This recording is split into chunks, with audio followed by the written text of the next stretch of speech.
Now we're gonna move on to the best of. Nick, what is your? Oh, you got some honorable mentions for the best of? Yep. Let's get my honorable mentions out really quick. So my number 5 honorable mention is going to be a Hulu film starring Joey King called The Princess. And this is an action movie that is taking the whole trope of the princess locked in the tower and turning it into basically nonstop carnage for 90 minutes. And on any other circumstances, this wouldn't work, but this is also an 87 North film, which they're the studio behind John Wick, behind Nobody, and behind another film that might get talked about later in the show called Violent Night, and also Day Shift, which came out, I think, earlier this year. But what they're known for is really intricately choreographed action, and they nail it here. Yeah, I see she's doing a lot of jumping around, a lot of just spinning around. Yeah. Huh. Is this better than something like Your Highness? I mean, put them in a ring. It's basically like punching a toddler. It's like not even any kind of competition. It's like, yes, this is much better than Your Highness. Okay.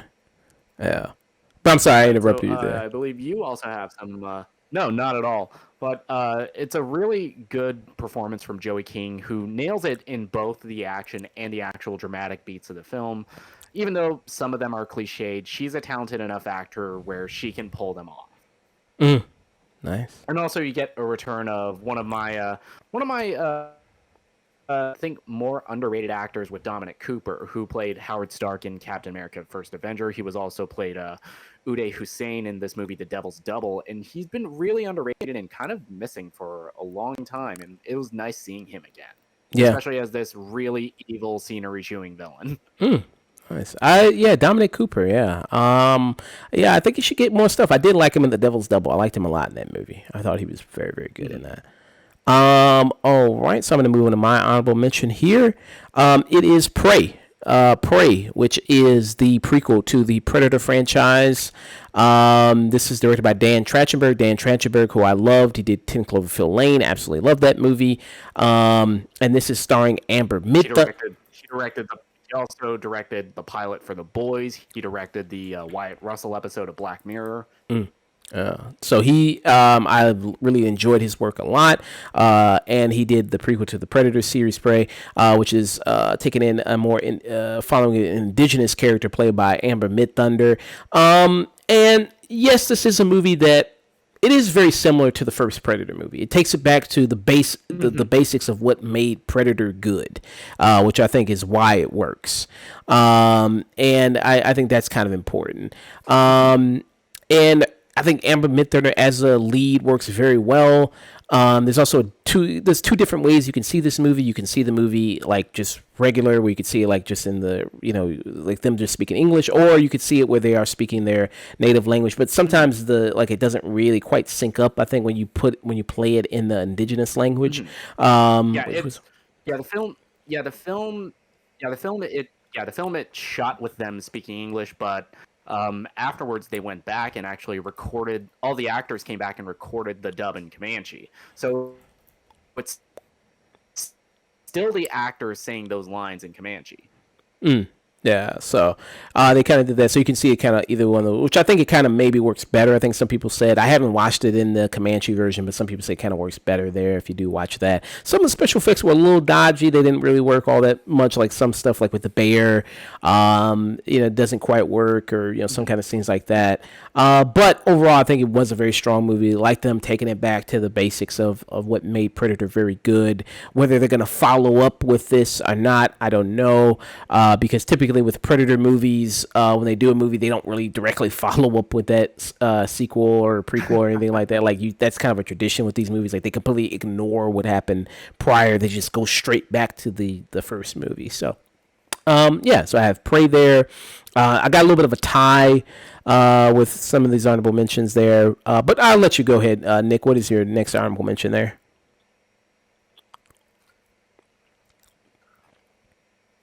Okay, my next honorable mention is that is written by a living bag of cocaine and directed by Michael Bay.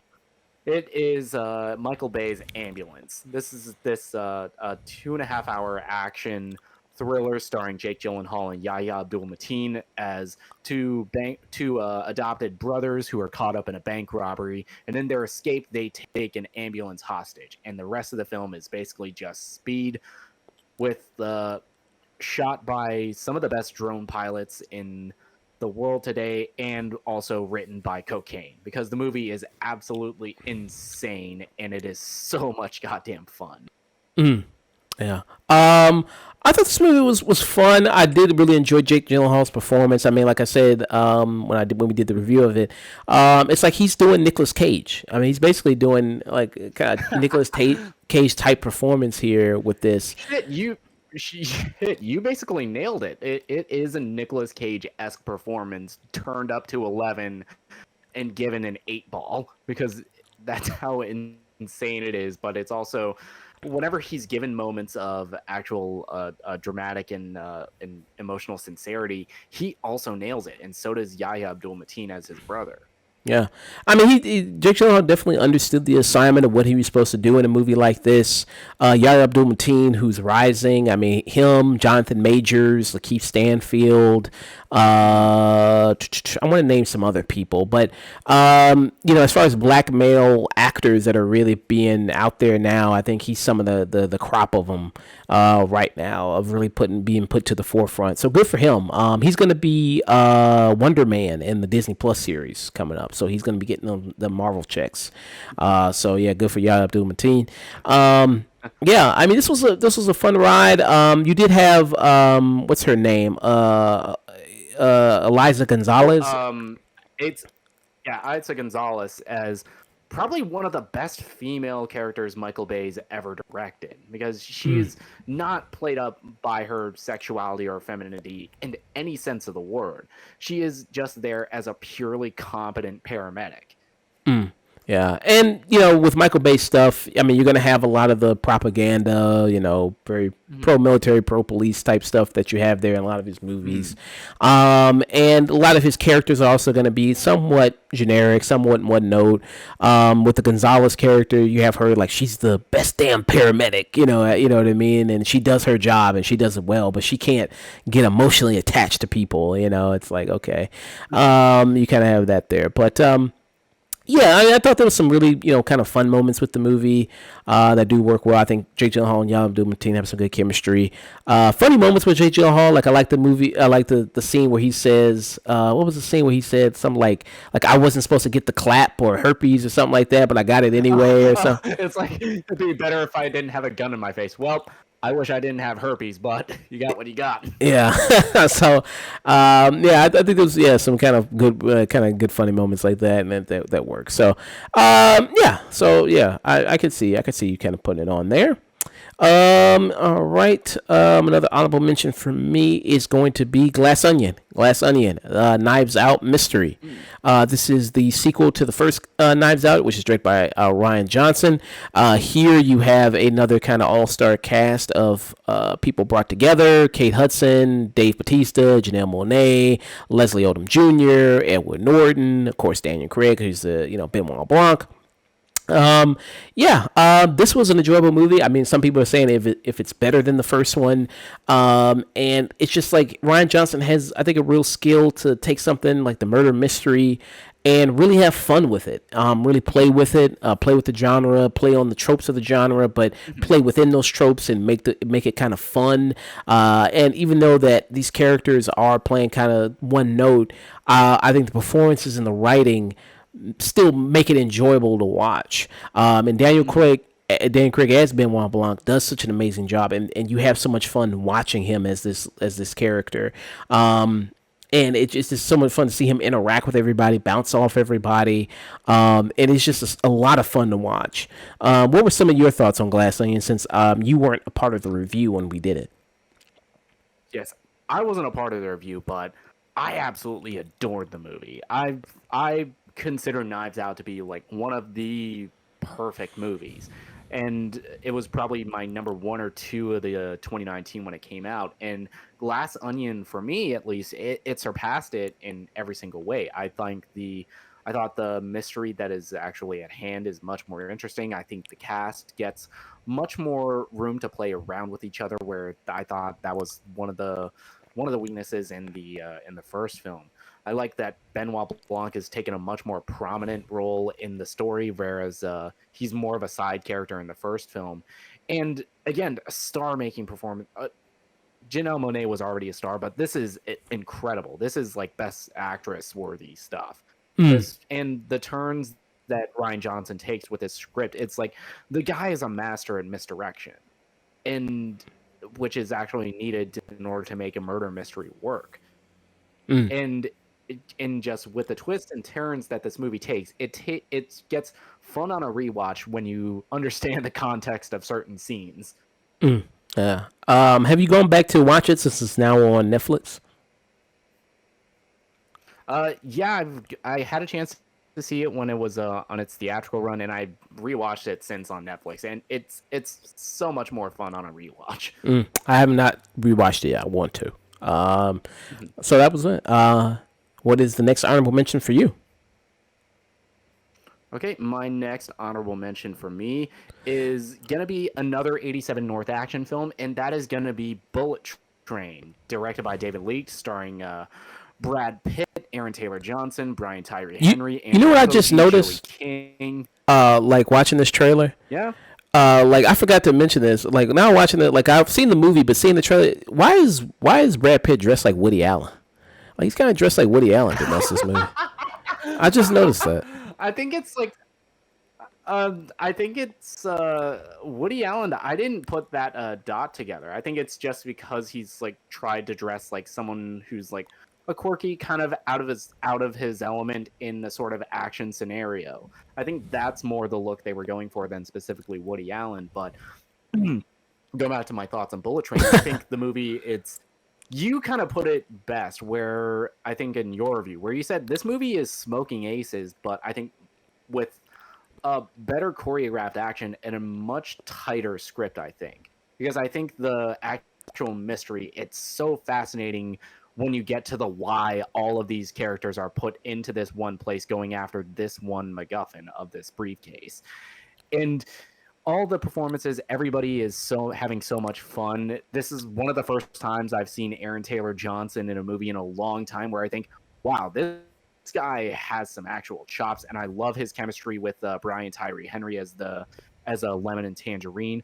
Andrew Koji, the one thing that is my criticism and why that this isn't even on my best of list is that you have an 87 North action movie, a studio that is known for their really intricate choreographed action, and you have Andrew Koji, who is the star of probably the best Western martial arts show I've ever seen in Warrior, and you don't give him any of those scenes. That is my one criticism of the movie. But outside of that, the movie's just so much fun. Yeah, because I don't think you didn't do the review with us when we did the review there. Nope, the review was one where I was some moving still. Yeah, it was me and Hunter. We talked about it, and yeah, I mentioned that. I was like, yeah, I was trying to keep it a secret at the time because it was a fresh movie. But yeah, Andrew Koji, I was like, yeah, you got this guy in this movie, and it's like you're not really gonna do any cool action stuff with him in it. It was like that seemed like a real waste of opportunity. You had who was the I forget the actor's name, the actor who plays his father in this. Oh, Hiroyuki Sanada. Yeah, who I thought he did a very good job in it. I think they do some good stuff with him there. Yeah, I mean, this was a fun movie. I thought overall it was a really enjoyable time. Some of the cameo stuff in it, I think, with a movie like this, when you have like a movie about assassins or something, you're gonna have like sometimes it's an excuse to bring in a rotating cast of like other big famous people to kind of come in here. They kind of do that a little bit, like Ryan Reynolds is in here. I was a little annoyed by that because I feel like I don't know, maybe it's just I'm seeing too much of Ryan Reynolds. I think I'm seeing a little too much of him, but none of the cameos in this really bothered me. It's like all of them felt like really fun. It didn't feel like it was stopping the movie in order to just hey, remember this guy? That's never what it felt like to me. Yeah. And I want to see if I mean, because you only get a little bit of Bad Bunny in this. I know this movie got a lot of exposure because Bad Bunny was, and Bad Bunny's a huge like international superstar. He's only in the movie a little bit. Mhm. I don't know if he can really act or not because he's speaking Spanish through all the movie, but I don't know if he can or not. But yeah, so there's that in it. But it's a cool movie. I think you have some good fun watching it. There. All right. So for me, my next on my honorable mentions list is going to be the Puss in Boots, which is a recent movie that came out, animated movie where you have the return of Antonio Banderas as the Puss in Boots character, which I did like the first Puss in Boots movie, which came out in 2011. I was a fan of that. I can't believe it's been 11 years since the first one. And this one, I like a lot. I was thinking about putting it on my best of list because I think this is one of the better animated movies of the year. This one with Pinocchio and Turning Red. I mean, I think it's up there. The humor, the action of the movie. I had mentioned how it very much has like that Spider Verse type style, and then Hunter was telling me Mhm. how they do have some of the same, I think, visual effects people who worked on Spider Verse that worked Mhm. on this because some of the action scenes look like a moving comic book. A lot of the stuff they do.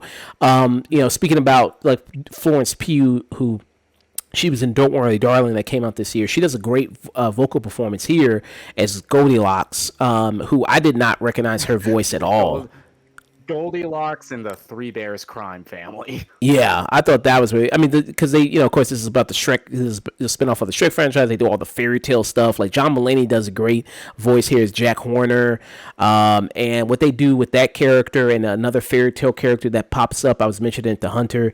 That's really cool. Like another big time fairy tale character, and like Yeah, the how they handle Jack Horner and that other fairy tale character who we can't mention for spoilers, but it is one of the funniest bits in the movie. Oh yeah. And the great like there's kind of another main antagonist in this movie that I don't want to mention. That's another big time fairy tale character that is really good. Oh, The he's in the trailer, isn't he? The well, big yeah, bad wolf. yeah, the big bad wolf. Yeah, who also like there's a Yeah, the big bad wolf who he is legitimately terrifying, and it yeah. is voiced by Wagner Moura, Ghost, who played Pablo Escobar on that show. Yeah, he's almost like what Christoph Waltz was in Glorious Bastards, like for kids. It's like what Christoph Waltz did in the Glorious Bastards is what this guy is gonna do for kids in Puss in Boots: The Last Wish. Like he is really chilling in his vocal performance as this character, and does a great job as like the big bad wolf. This guy who's hunting down Puss in Boots, and kind of forces him to retire. I thought that was really good. I thought that was really awesome to watch. So yeah, I absolutely love this. I gave it this is cinema. You know what I mean? I absolutely really love this. Shit, Puss in Boots. What did you think about it since you weren't a part of the review there? shit, I've shit, I absolutely. I think talking about it with Hunter, I think he kind of put it best. This movie is essentially Logan, but for little kids. It's about like this legend that's coming to terms with his own mortality and going on this quest and realizing, life is really precious.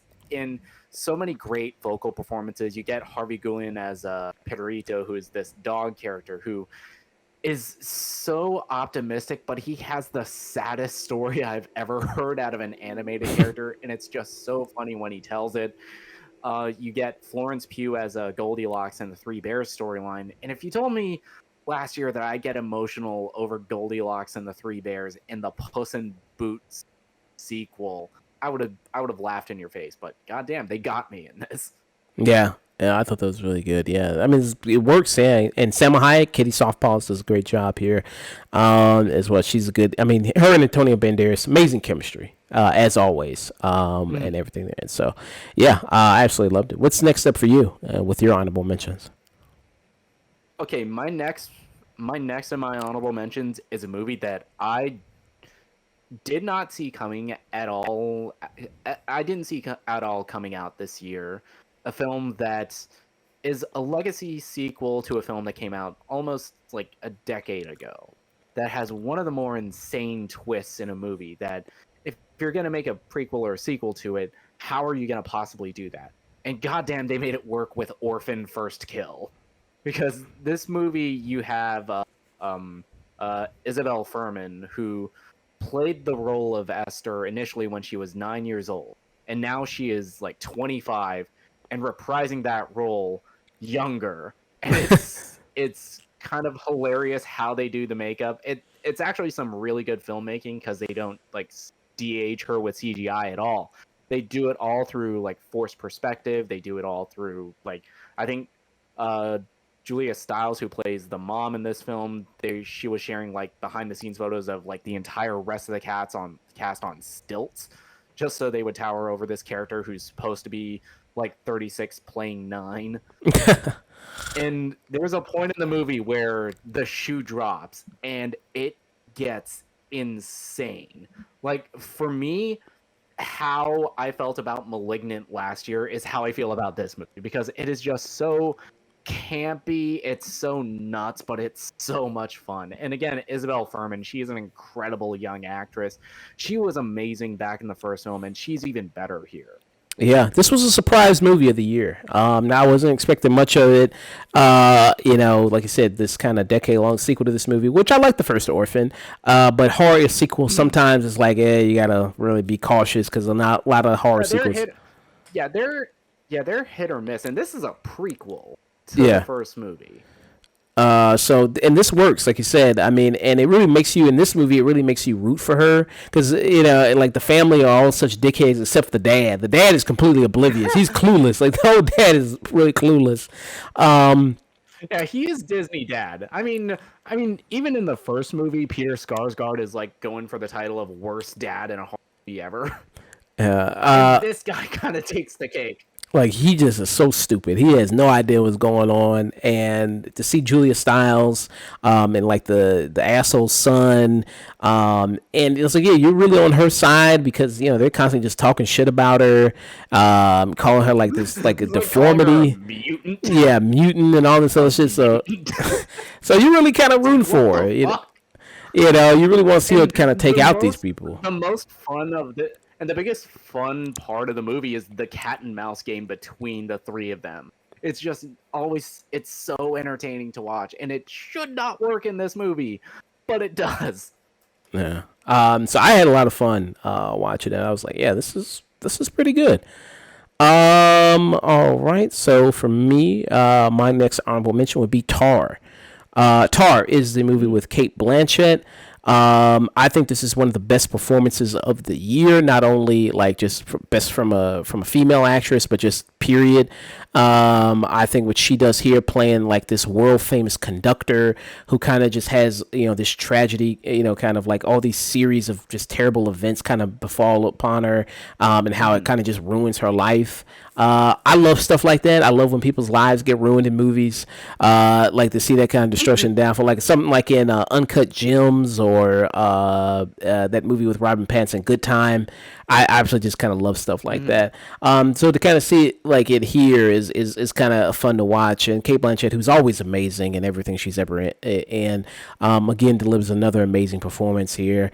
And to see kind of what happens to her throughout it is really something to watch. And I thought this was a strong movie. I think some of the other kind of supporting performances in it are fine. I think it really is just a vehicle really for her, Cate Blanchett to really just, really do so well. Did you get a chance to see this movie? I still have. This is one of the films that is still in my blind spot. I'll probably check it out like in the next coming weeks, but I keep hearing nothing but things about Cate Blanchett. Yeah, she's really truly fantastic. So, because she's one of our greats. Yeah. I think this was a great year for female performances this year. I think when I was talking to Hunter about it. I mean, when I think of like female performance, I can name some great ones offhand. Like, you have Cate Blanchett, you got Michelle Williams, you got Michelle Yeoh, you got even like I would say even Zoe Saldana in something like Avatar 2. But when it comes to best male performances, I don't know. I'm kind of struggling thinking some really great ones. I mean, you have Brendan Fraser in The Whale, which I thought was good, but I did not like The Whale as a movie as a whole.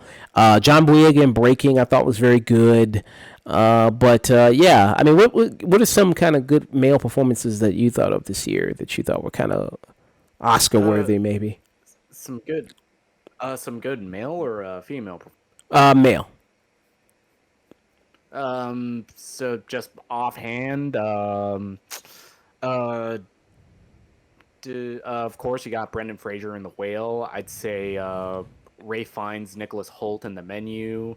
I'd say Daniel Kaluuya for Nope. Theo Rossi for Emily the Criminal. Maybe Alexander Skarsgård for The Northman. Yeah. Oh, that's another movie I got with best female for. I forgot to mention Aubrey Plaza with Emily the Criminal. I haven't seen it yet, but I keep hearing Aubrey Plaza is pretty great in Emily the Criminal. It's on Netflix right now. It fucks. Yeah, really. I know It's that amazing. Marley, he came on to review it, and he really gushed about it. So, yeah. So, I've been meaning to kind of watch that there. What's next up for you? And of course, fucking Ke Kwan for Everything Everywhere. Oh yeah, But uh but my last honorable mention is a movie that we talked about on the show, a film that is a sequel to a film that I covered during my Spooky Season challenge, a film that I absolutely despised, but ended up really having a great time with this film, and that is Terrifier 2. Terrifier 2 is the sequel to Terrifier from 2016, written, directed, effects by Damien Leone, starring David Howard Thornton as the titular Art the Clown.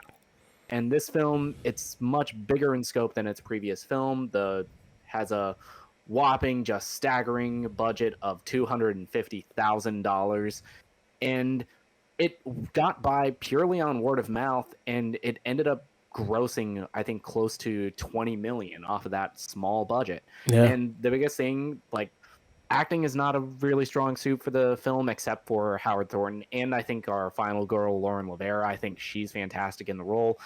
But the real strength of this film is in its practical effects, all of which are done by Damien Leone. Everyone looks gross and nasty, and it is a splatter horror film, and it lives up to that name of the subgenre.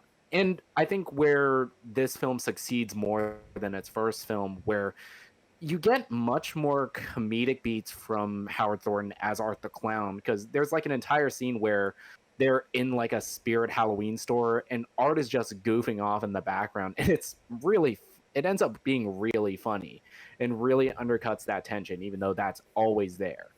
But I just had a great time with it. Even if I say that this isn't a great film, because stuff is subjective, like the level of gore and blood in this, it can be to a lot of people, it's going to be a little much. But if you got the stomach for it, this is a great time. yeah, yeah. It depends on if you got the stomach for it or not, and your sensibilities, because there is a lot of blood, there is a lot of gore in it. Has some of the most maybe gruesome deaths I've seen in a movie. Just like one death in the film, especially where I was just like, okay, man, damn, enough. All right, damn, all right, like, come on now. Shit, y'all still going? Yeah, like, come on, man, damn.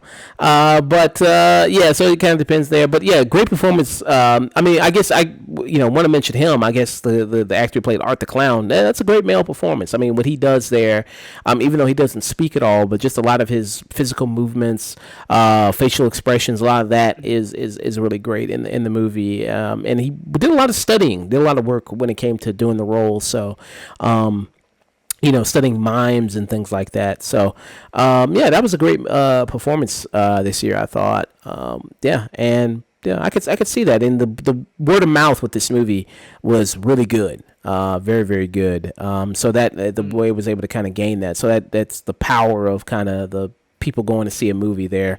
And I'm going to bring up with another one of my honorable mentions, a movie that Yeah, had.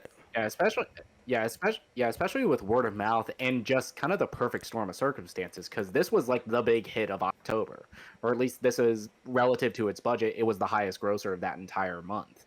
Yeah. So that was really great. Like, you just kept hearing more and more about the movie. It's like, you've been seeing this movie, and yeah. So I love to see stuff like that. And this was also the case with this movie that I'm about to bring up. That was a similar case with this, which is Barbarian. Which is a movie here.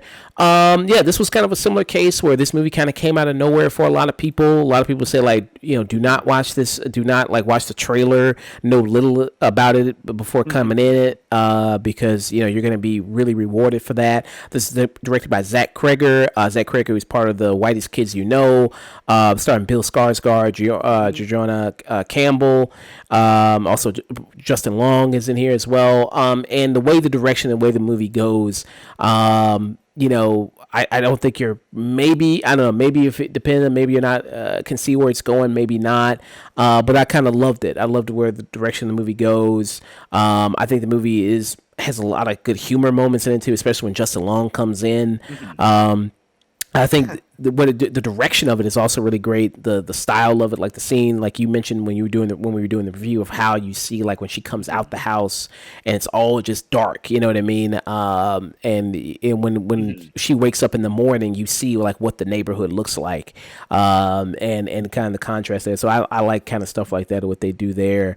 Some of the stuff I had a problem with. I had a problem with a little bit of just like how grounded it's supposed to be. Technically, the stuff they do with what they find, that was kind of one of my issues with with kind of the film. But overall, I still really enjoyed it. One of the kind of movies that I love kind of just came out of nowhere this year and had a lot of great time. I had a great time with it. Yeah, what were some of your thoughts on Barbarian? Same. This is one of the films that I was the least looking forward to because I think the trailer didn't really do a good job at selling me on the film. It was one of those that, all right, this is coming out. I'd already seen everything else, so let's just hop into this theater, get it over with. And it blew my mind just with its direction, with the sharp script by Zach Kreger, all the performances, especially from Georgina Campbell, who if the Academy didn't hate horror, she would be she would be in talks for award season. But all that is done really well, and just the amount of tension building done entirely in its first act with her initial interaction with Bill Skarsgård, it is brilliant stuff. I absolutely adored this movie. I've shown it to every single one of my family members since I was on leave. And they said, "What the fuck is wrong with you?" Just seeing that reaction. Well, my brother was entertained. Sister was also really loved it. My parents weren't big fans of it, but they also watched it in broad daylight and the light was coming in and giving a real glare on the TV, which is a huge mistake. And I warned them against that, but they didn't listen. Because, some people also discussing this movie Barbarian in terms of like it does what Men kind of does, but much better. Like something like maybe like Men, and then that other movie Promising Young Woman or something like that. What's your kind of opinion on that? Like it kind of because it. I mean, yeah. What's kind of your thoughts? For me, I think it does what both of those movies are trying to do, and saying a lot of the similar points that they are about the danger that I'd say like most that men even unintentionally can pose to women. But I think it's done with much more sensitivity and much more adeptness here, because Promising Young Woman, it kind of felt like it was just the whole it's just men are bad. And it was just that whole thing. I get what it was trying to go for, where hey, sometimes monsters like this, people that are capable of actual harm, in their day-to-day lives, they are just people as well. And they don't think of themselves that way. Men, I thought it was like way too heavy-handed. But here, I think it has that perfect balance where with one character, we think that initially. And then with another, we're shown that outright, and we're given like this potential redemption arc, only for him to like say nope. Yeah. Who I mean, I think he redeemed himself because that was the same actor who was also in The Monsters. So I think he actually redeemed himself there, with this movie. So yeah. Yeah, I actually really love this movie. Can't wait to see what Zach Kreger does next. And people don't start calling him don't start doing what you did to Jordan Peele. Don't start calling him the next, Alfred Hitchcock or, chill. All this other shit, Chill. Don't start doing all next John Carpenter or none of that. Don't start doing all that shit. All right. No, he's made one horror movie. Yeah. He's made one horror movie, but in the process, he's gotten a blank check for me for anything he has his name attached to going forward. My next movie on my honorable mention list, a movie that most people probably haven't seen. Maybe I would award this movie one of the most underrated movies of the year. Breaking, Breaking, which is starring John Boyega, telling about a real life story. I love this movie because it really showcases the scale of John Boyega. Talking about black male actors kind of coming up now, like I mentioned, Yahya Abdul-Mateen and Lakeith Stanfield and Jonathan Majors. John Boyega, I would say, is also on that list. I want to see more of him. I think he can be a part of that and really kind of burst on the scene and have more of an opportunity. You also saw him this year doing a very good job in something like in a smaller role in The Woman King, which I thought he also did very good, showcasing a little bit more of a different skill set there, a little bit more of charisma there, which I would, kind of more sex appeal there. And also, this is a movie that is one of the last performances of Michael K. Williams. Michael K. Williams, who passed away this year, I believe, if I'm correct, right? Yeah, he passed away this year. Yeah, he did. So it's one of the last I performances. think, right before the movie came out back in August. Yeah. So who people know, he was in The Wire. That was one of his legendary performances. Legendary, kind of character actor. So it's kind of one of the last a few performances of him here that you'll see. But it is this kind of just this personal story, of this guy and the kind of this trauma he went through. One of my complaints about the movie was that I wish it showed a little bit more of his life and his hardship before it gets into him just robbing the bank. Because it's the story of this army veteran who was really on hard times, rough times, and he didn't get his VA check, and he went to the bank to demand it, and he just wanted his exact amount. He just was like, I don't, he wasn't coming in the bank asking for like $2 million or anything like that. He's like, I just want what I'm owed. I want my money. That's it. And someone who had a numerous of different issues, like when it came to mental illness and things like that. And this movie obviously being a timely, touching on a very touchy subject that's also very timely right now, police brutality, when it comes to things like that, when it comes to police interaction with black people, black men, that really makes the news a lot. I thought, speaking of like really great male performances this year, I think John Boyega did a very good job in this movie. I don't think he'll be nominated because it just was such a small movie that most people probably didn't see it. What were some of your thoughts on Breaking? Yeah, Breaking, I think it's one of the best movies of the year that barely anybody saw. John Boyega, he's absolutely phenomenal. This is, if with a right campaign push, he should be in talks with Best Actor alongside people like Colin Farrell, like Brendan Fraser. But the sad reality is that this is a much smaller independent film, and barely anybody saw it. I think Nicole Bahari as the bank manager that is in the hostage situation with him, and I think she's phenomenal. Michael K. Williams, he is playing this very differently from a lot of the tough guy cop performances that we see in a lot. He's much more chilled out. He's much more empathetic to the situation, which you need to be in order to be a negotiator. And he's phenomenal in it. I'm glad he got to go out on this kind of a high note. Again, I kind of share the same complaint as you, where I kind of wish we saw a little bit of Boyega's character's life prior to the inciting incident. But beyond that, I think the movie's fantastic. Yeah. And my final honorable mention that I have here is going to be Bodies, Bodies, Bodies. Bodies, Bodies, Bodies was the movie that came out. I guess you would consider this a horror movie. I guess, I mean, it's kind of some debate. I think you guess you can kind of consider that. It is starring. It's horror adjacent, I think. Yeah. And it's a story about these kind of affluent teenagers. Kind of not teenagers, more like 20-somethings. 20-somethings, yeah. Yeah, affluent 20-somethings who are having this like a disaster party, and they end up playing this game that they created called Bodies, Bodies, Bodies, which is kind of like an Among Us type game where they have to like catch a killer. It's like one of you is the killer, and it's on the rest of the people in the group to decide who it is. It's Among Us, it's Werewolf, it's Mafia. It's a game that has gone through many different names throughout many generations. Yeah, and this you have the lead Amanda Steinberg, who's in this. Pete Davidson is also in this. Lee Pace is also in this. It is really good. I mean, I think it. I was curious to actually talk to an actual Gen Z person because this touches on very much like Gen Z type Mhm. culture, everything like that. We both of us we old as hell now. Mhm. We're like older Yeah, millennials. we're like right at the border of Gen Z, but Yeah, I mean, I'm sorry, you cut out there. What'd you say? yeah.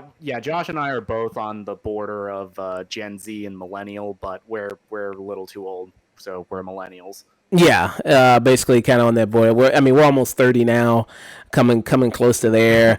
Because it was making me laugh, like seeing Lee Pace, because Lee Pace is in the movie trying to hang out with a bunch of 20 somethings, and that's what I was like. And then something happens to him in the movie. I was like, that's what your old ass get trying to hang out with a bunch of 20 somethings and shit, trying to be cool. Hey, you know what I mean? Trying to hang out and shit. You know what I mean? Such a old. It should have kept your old ass at There's home.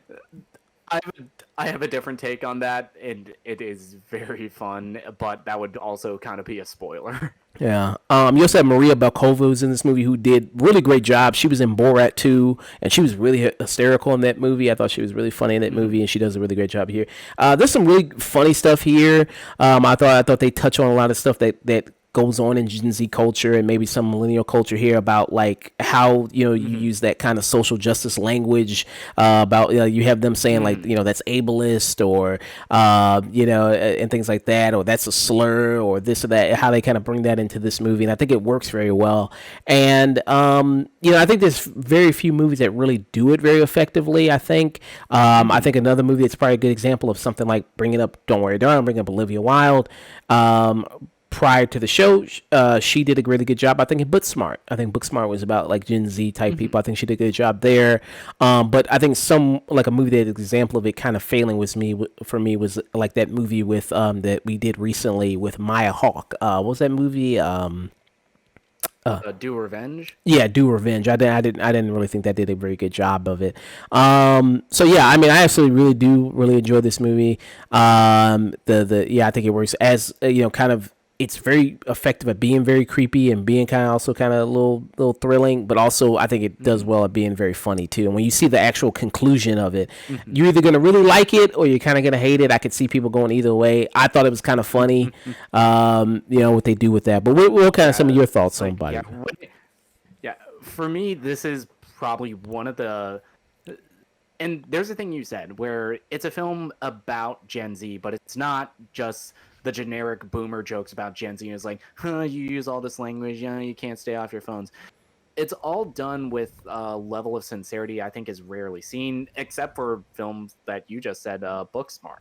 All these characters are really well developed. All these characters have their own motivations. Every single one of them is potentially a suspect of being the killer, and all of these performances are outstanding. I think the standout here, besides Maria Bakalova, who again was Oscar nominee, Maria Bakalova, is Rachel Sennett, who was in another movie last year called Shiva Baby. Who she is like the loud, flamboyant party girl. She's the one that's wrapped in glow sticks, and she gets most of the funniest bits in the entire movie. She has her delivery is just spot on.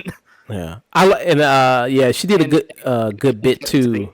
getting to the ending of the film, it's I was cackling in the theater when I saw it. Yeah.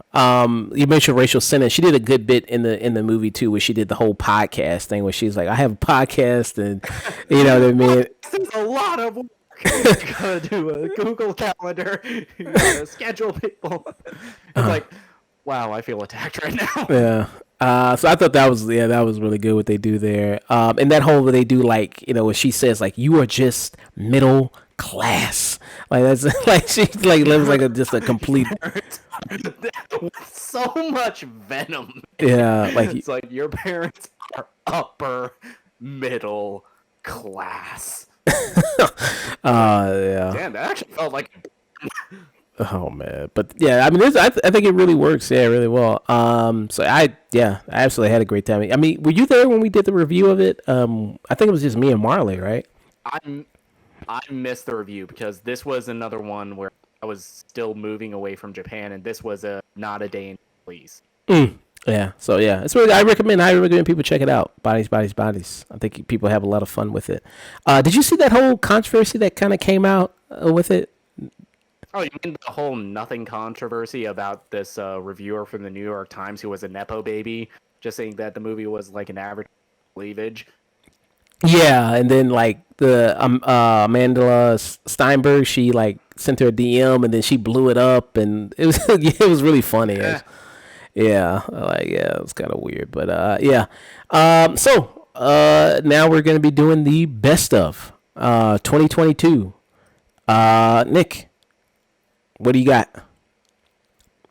Okay, so I got a very long list. So 20. So my 20 was bodies, bodies, bodies, but we discussed that. And 19 is Puss in Boots: The Last Wish. Movie that is Logan for kids, a movie that should not work the way it does, that gets me so emotional over Goldilocks and the frickin' Three Bears. And on top of that, Puss in Boots, who is voiced expertly by Antonio Banderas, coming to terms with his own mortality. And I'm just astounded that this is happening in a kids' movie. Yeah. I can't say enough good things about this movie. Really enjoyed it. And especially this also kind of leaves off with the possibility that they're going to do another like Shrek movie. I guess is where it kind of leaves off. If it has like these same writers behind it, then I'm all for it. Yeah. Yeah. Did you want me to go, or did you want to just run through your best of? Yeah, you go ahead, man. Okay. I'll go ahead. So for me, right, so I have 13 movies here. So I have a tie. My with the number 13. And the first movie we're going to be saying is The Menu. The Menu, which I thought it was one of more the kind of movies with a more interesting premise this year. Really love the performance from Ray Fiennes, Anna Taylor Joy, who is amazing as always. You have Nicholas Holt in this as always. And didn't Nicholas Holt really remind you of Nathan Flynn in this movie? I mean, didn't you just not get those sort of vibes from him? Nathan Flynn, who is somebody that we personally know. I wasn't gonna say it, but But I absolutely thought that watching it. but you're right. Yeah. And John Leguizamo, who does a very good job, who's having a good year. I thought he did a really great job in Violent Night, having a pretty decent year. Yeah, I enjoyed this movie. I think this movie, much like something like Bodies, Bodies, Body, I think it blends the horror, it blends the comedy really well. Ray Fiennes, who is this leader, who is the chef, and touching on critic culture, the art, artistic world. I think it did a very fantastic job of doing all those things. And to see these different guests at this dinner and how they're supposed to represent all these different people who are like these different critics in the world, I also thought was very good. Yeah, I had a really great time watching this movie. You weren't here for the review when we discussed The Menu. What do you think about The Menu? I wasn't. Me, I absolutely adored this film. I love the performance by Ray Fiennes. I love what this movie is, not just what it's trying to say about like the whole like foodie culture and the like haute cuisine, I think is what it's called, where it's like these really unattainably fine dining dishes, but what it's saying about like art in general and about the how very much the whole like critique of it, how the commodification of it, how it just drives creators to madness, and that constant drive to like create more and to do something different and something new, when really all you want to do is simple shit. Yeah. Sometimes it's okay to want a cheeseburger. That's okay. You don't have to. Yeah. You know. Who doesn't love a fucking cheeseburger? Yeah, you don't have to put the bun at the bottom and the meat at the top, or do some weird shit where you get the meat later and then you only eat the bun first. Like, nah, sometimes you just want a good traditional cheeseburger. That's fine. Goddamn greasy ass cheeseburger. And yeah, that I can't say anymore because that's technically spoiling the movie. Yeah. Next up for me, a part of this tie with number 13 is going to be Turning Red. Turning Red is on the list of, I think, best animated features this year. Also, kind of one of the movies that made a big mistake is why didn't this movie mention 9/11? Perfect opportunity. You could have discussed 9/11. Why wasn't 9/11 mentioned in this movie? It's like right there. Yeah, you know. Even said it was during September of 2001. What the fuck? Yeah, what the fuck movie? A movie about an animated movie about a kids movie about a little girl growing up in Canada. Why wasn't this movie addressing 9/11? Oh, little Chinese girl growing up in Canada, 2001. And if people don't know, so there was like some controversy that came out about this movie. There was a person who critiqued this movie, and one of his critiques was No. why didn't this movie mention 9/11? That was one of his issues with the movie and everything like that. So that's a little bit of a throwback to a controversy that kind of happened, a little bit of a discussion that happened around the movie when it came out. But yeah, this is I thought this was really enjoyable. You know what I mean? I think it's like it's kind of on my list of like best animated movies this year. I can see it being nominated for best animated movie of the year. This with Guillermo del Toro's Pinocchio, and then Puss in Boots as far as best animated feature this year.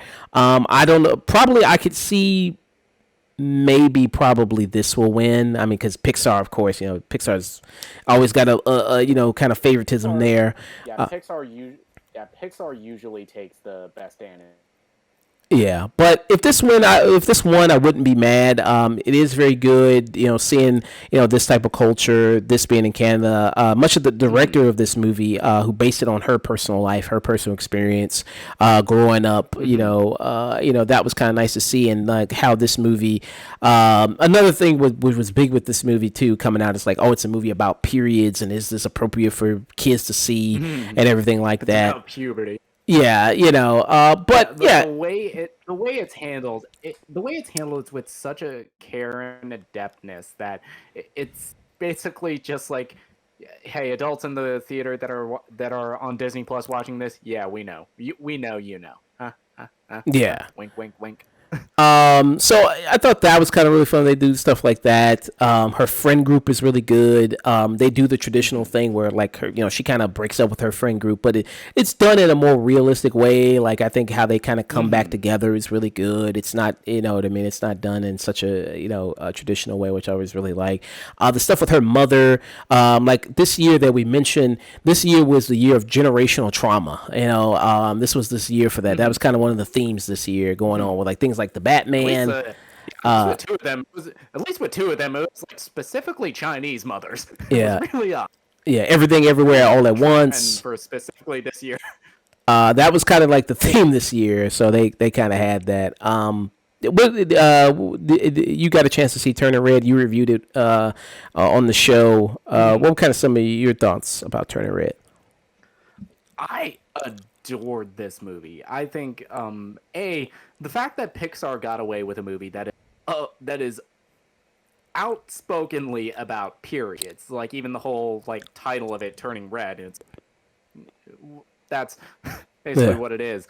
But this incredible performance, but from this lead actress, but also from Sandra Oh as the mother, and getting into the real nitty gritty of this kind of generational trauma and this like weight of these expectations, specifically when you are a child of an immigrant family, which I've fucking felt that. I'm Asian myself, and you think I don't get that like look of disappointment from my mom when she doesn't realize I'm not a doctor. Yeah. So I mean, one of those. Yeah. Touching on another culture for people to be able to see it. I think that's good. And I think it explored those things very well. And yeah, I really enjoyed this movie. So what's up for you with your best of? Okay, so next up on my best of list, it is Hulu and David Bruckner's Hellraiser. For me, I just recently discovered the Hellraiser movies during the whole spooky season thing that I did. That was the first time I ever watched the first movie. And I'd only seen the first two, but again, I also realized that over the years, Hellraiser, and specifically the character Pinhead, he kind of got commodified, shoved into other scripts, released into different movies that just needed to have him on so they could like make some money off it from people that were confused. And with this film, they rebooted the franchise. They recast David Bradley's Pinhead with Jamie Clayton, who is much closer to how Clive Barker wrote them in their novella. I think it was Bound by Blood. I think it's what it's called. And this is directed by David Bruckner, who directed one of my favorite horror movies of last year, which was The Night House. And here they change enough of the mythology, but they get the core of what Hellraiser is. It's about the man's folly in this pursuit of this ultimate desire. And they do take it into a much more traditional slasher spin in some respects, but I think the way it's done, I think it is incredible and it has one of my favorite endings of one of these movies ever. I remember watching it for the first time on Hulu, just being in awe of, wow, this is the way you went with it, and just how Jamie Clayton plays that. It's so fascinating to watch, and something that I've come away with different interpretations every time I've revisited that scene specifically. Yeah, I wasn't as big on Hellraiser as maybe you were. I didn't really like the cast all that much. I thought a lot of the actors were kind of meh for me. I did like the new person that got to play the Pinhead. I mean, this time Pinhead's fine as hell. She kind of, she's kind of fine in this one. So that was kind of nice.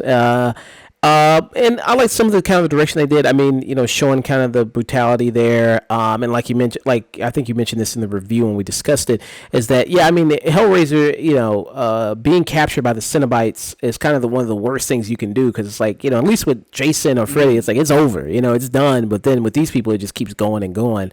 So that adds still a lot to the horror of it. So yeah, So I think I gave it a tune in. I think during the review, so it was fine. I think this was a Hulu original film that they came out. So I think people still could probably get something out of it by watching it at home and on Hulu and everything like that. So yeah. All right. So my number 12 movie.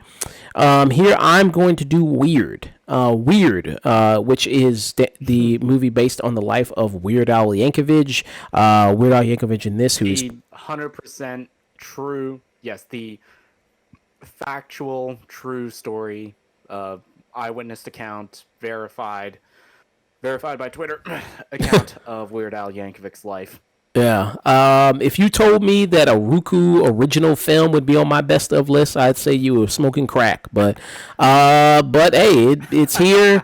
I think it's one of the funniest movies of the year. I think what it does of playing, being a parody of a lot of these, biopic films, which we just saw recently, a biopic film about the life of Whitney Houston. I Want to Dance with Somebody. And one of my complaints about that movie is how kind of generic it was. It was kind of doing a lot of the highlights of just their life. So for a movie like this, like Weird, to kind of play up on those tropes, I haven't seen since Walk the Line do that, about kind of making fun of being a parody of since Walk Hard. Yeah, I'm sorry, Walk Hard. Yeah, so I said Walk the Line. Yeah, that's the movie that it was parodying, Walk Hard. And Daniel Radcliffe does a great job as Weird Al Yankovic, having fun. I mean, it works for what this type of movie is. A lot of other good kind of cameos that kind of come in here. Evan Rachel Wood as Madonna, I think, does a great job. See where that goes. That's a funny kind of role there. I mean, hey, why not just nominate her for Best Supporting Actress? I could see that. Nominate her for Madonna.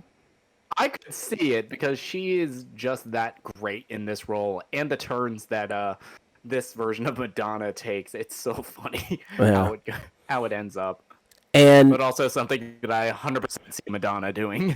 This is a movie unlike something like The Monsters. It knows when to get in and get out. It's like, okay, we're this comedic film. We're not gonna belabor it. We're not gonna go too long. It's like, nope, we're gonna get in and we're gonna get out. That's it. That's what we're gonna do. So yeah. And there's some good bits in, good comedic stuff with his family, of how you have the biopic of always the family that is disappointed in the artist and everything like that, trying to crush their spirit. You have the hilarious scene of Weird Al's dad, who's played by the excellent Toby Huss, just assaulting the accordion salesman. It's like, I thought I told you to shut up. Man, it's really good. I mean, I think, I don't know where else you can see it other than on Roku. I don't know where other place you can see it, but if you can, check it out. I recommend it. I recommend checking it out. What is next up for Yeah, you? it's free. It is, but to weird. This is also a movie I didn't get a chance to review, but it is just the funniest movie I've seen this year. It perfectly parodies the tropes of the music biopic, but it's done with it. But while the movie is very funny, everything in it is played completely straight. And there are turns that the movie takes that you are not going to see coming, and it just makes it even funnier. Oh yeah, yeah, absolutely. Um, Yeah, yeah. but next on my best of list is a movie that you hadn't seen, but I just recently watched as I was putting together my best of the year list. And I was getting mad at Hunter, who recommended this movie to me because I had to rewrite my list, and that is Emily the Criminal, starring Aubrey Plaza and Theo Rossi. Emily is a working woman drowning in student debt who gets an opportunity to run this credit card theft scam, and just delving into a lot of the whole just twists and turns and delving deeper into that criminal life that she takes. But that is all I can really say without giving away like key aspects of the movie. But this is one of the best performances of the year with Aubrey Plaza. I keep loving seeing her take this weird kind of very dark turn in these a lot of indie projects, and she is just an incredible actress. Theo Rossi, he is an outstanding supporting character for this because he's one of the people that ropes her into this whole scam, and they get a lot of scenes together and they have so much chemistry. There's elements of his character that are, yes, this guy is clearly shady as hell, but he's also one of the most human characters here. There's like more to him than just he's the tough guy criminal, where I think Theo Rossi has kind of been typecast as characters like that in the past, and stuff like Sons of Anarchy and stuff like Luke Cage, and even in stuff like Army of the Dead. I wish I checked out this movie. It is on Netflix. I've been meaning to check it out. I hear great things about it. Is Aubrey Plaza? So is it because she did a great job in Ingrid Goes West? Is she kind of in this with Emily the Criminal? Is she kind of transitioning more away from the sarcastic, sardonic kind of personality that we know her from? Is she kind of playing it? How is she playing it here? Yes, I'd say yes and no. She's kind of turning away from like the April Ludgate persona from Parks and Recreation. She's playing it fairly straightforward here, but it's done with like an element of, I know I should be afraid of this situation, but it's exciting to her. And I think that's kind of the weird turn it takes. It's just how the tension in this film is done. It reminded me a lot of Uncut Gems, where I'm squirming in my seat just waiting for it to be over. Yeah. Yeah, interesting. So yeah, I'll check it out. I'll definitely check it out. All right. Next up for me, my number 11 movie is going to be Wakanda Forever. Wakanda Forever, which I think is the best comic book movie of the year. This movie had a lot of different challenges going into it. Obviously, with the passing of Chadwick Boseman, who is the star. Obviously, this also movie dealt with a lot of COVID issues, people being out. Also, it dealt with a lot of injuries, particularly like to Letitia Wright, who was out for numerous months with an injury. So yeah, I mean, this movie had every challenge kind of going against it, and I think it rises above those challenges and puts out, I think, a great product and great movie. I think you have Namor, who comes in this movie, who does a really good. Namor. Yeah. Namor. Who is a great antagonist in this movie. It's just sad because I really wished, T'Challa was in this and see him kind of face off again. That would have been awesome. But Namor in this is absolutely a great villain. It's what Black Adam should have been in the Black Adam movie. So I did love that. As we talked about in review when we did the regular review and we did the spoiler review, I did have issues with the Riri Williams character and also Everett Ross, Martin Freeman coming back again as that character. Because I just think it just, with all of this movie, because it clocks in at 2 hours and 40 minutes, maybe you could have taken that time away from Martin Freeman, and also, I think with Riri Williams being in the movie, it just felt like such like a shoehorned in thing because it's like we have to build her excitement up for her Disney Plus series. That I think you could have devoted that more of that time to Letitia Wright or Wakanda or Talokan or M'Baku, things like that. You could have just given that time to some and to more better flesh out some other stuff in the movie rather than like Everett Ross or I think this Riri Williams character here. But yeah, I think this action is better than the first one. I think a lot of the effects are better than the first one. Like one of the big issues I had with Black Panther is like the big rhinos that come at the end that look like crap. I mean that scene looked like crap. I remember. Yeah. Yeah. Yeah, in theaters it looked really bad, and even when Marvel re-released it on Disney Plus and on 4K, it improved, but not by much. Yeah. And I remember I was reading that article about when we were doing the story about the VFX artists being overworked by Marvel, and then one of the VFX people when they were interviewed, they mentioned Black Panther of how like a lot of these movies, the third act scene gets completely redone, you know what I mean, and they have to go and fix it. And I'm like, yeah, we can definitely tell because that was one of the cases where they did it when they mentioned, but I was like, yeah, we could definitely tell. But I don't think this has any issues like that. I think that looks good. And when they go to the underwater city, I think that looks really awesome. I think like the stuff they do. I don't know because I saw Avatar: Way of Water. I don't know if it looks better than that, but I felt more. Yeah. I felt more when I went to Talokan. Yeah, I think Dust mentioned that of how, but I think in the Way of Water, I mean, you don't actually see them like because the people of Talokan, they live like in the depths of the water. Like you don't actually see the water people. They don't live in the depths of the water. They live on the surface of the water, and then every now and then they'll go and swim in it. But you don't actually see them in the depths of the water. So I think that's kind of I think for me that was kind of the difference there. I think there you don't actually see them there, but yeah. So I think number 11. Yeah, I think Wakanda Forever. For me, I think it meets a lot of those challenges. And when we were talking about it coming in, I was like Ryan Coogler. I mean, I do not want to be him because it's like to deal with all this, to try with all these expectations. That's tough. But yeah. Yep, all those expectations. Your lead star kind of acting a fool. Yeah. Did you see that? What happened recently with Angela Bassett? Did you see that? And her son. I did not. What happened? So I don't know if you know. This is a little bit of a diverting a little bit. But it's a little bit funny. So there's this trend going around where people are like telling other people like these celebrities died.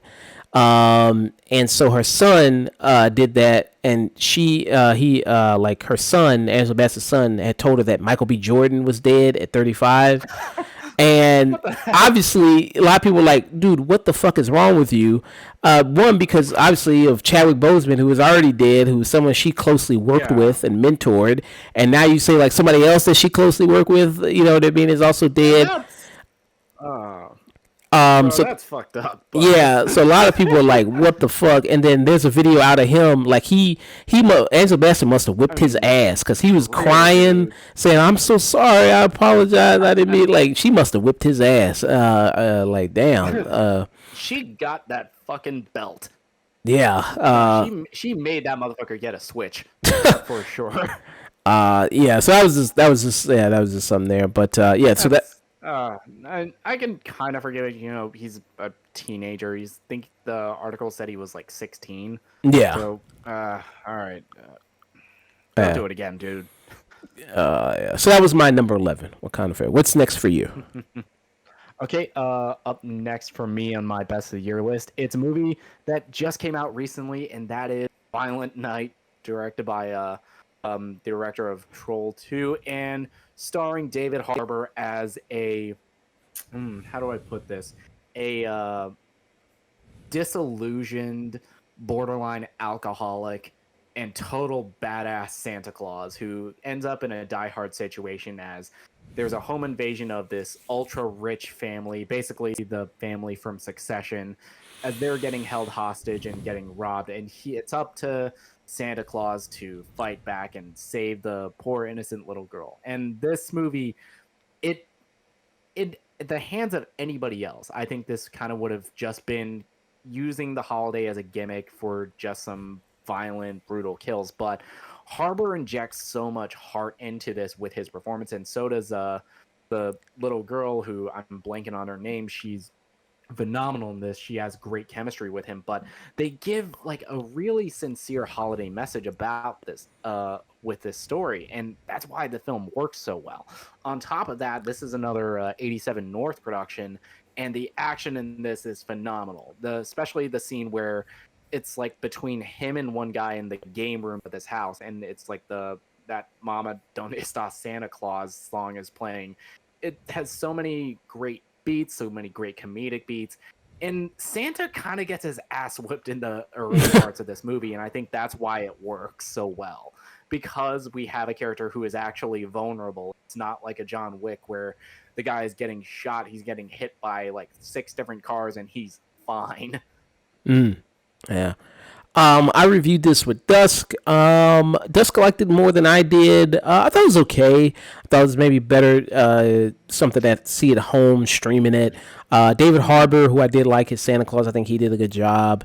Some of the action scenes work. I just think, the concept, the whole Christmas kind of theme, kind of concept, kind of I think wears a little bit thin. You know what I mean? I think as the movie kind of goes on. But I think I still had a good time with it, and I had fun with it.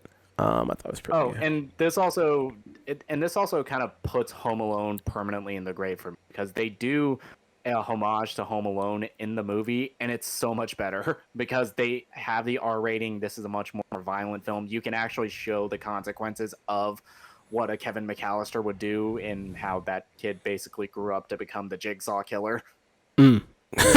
That was actually one of the scenes I really did like in the movie. They do the whole kind of Home Alone stuff of it's like the criminal is like, well, I'm too smart for this. I mean, you can't have it out like this.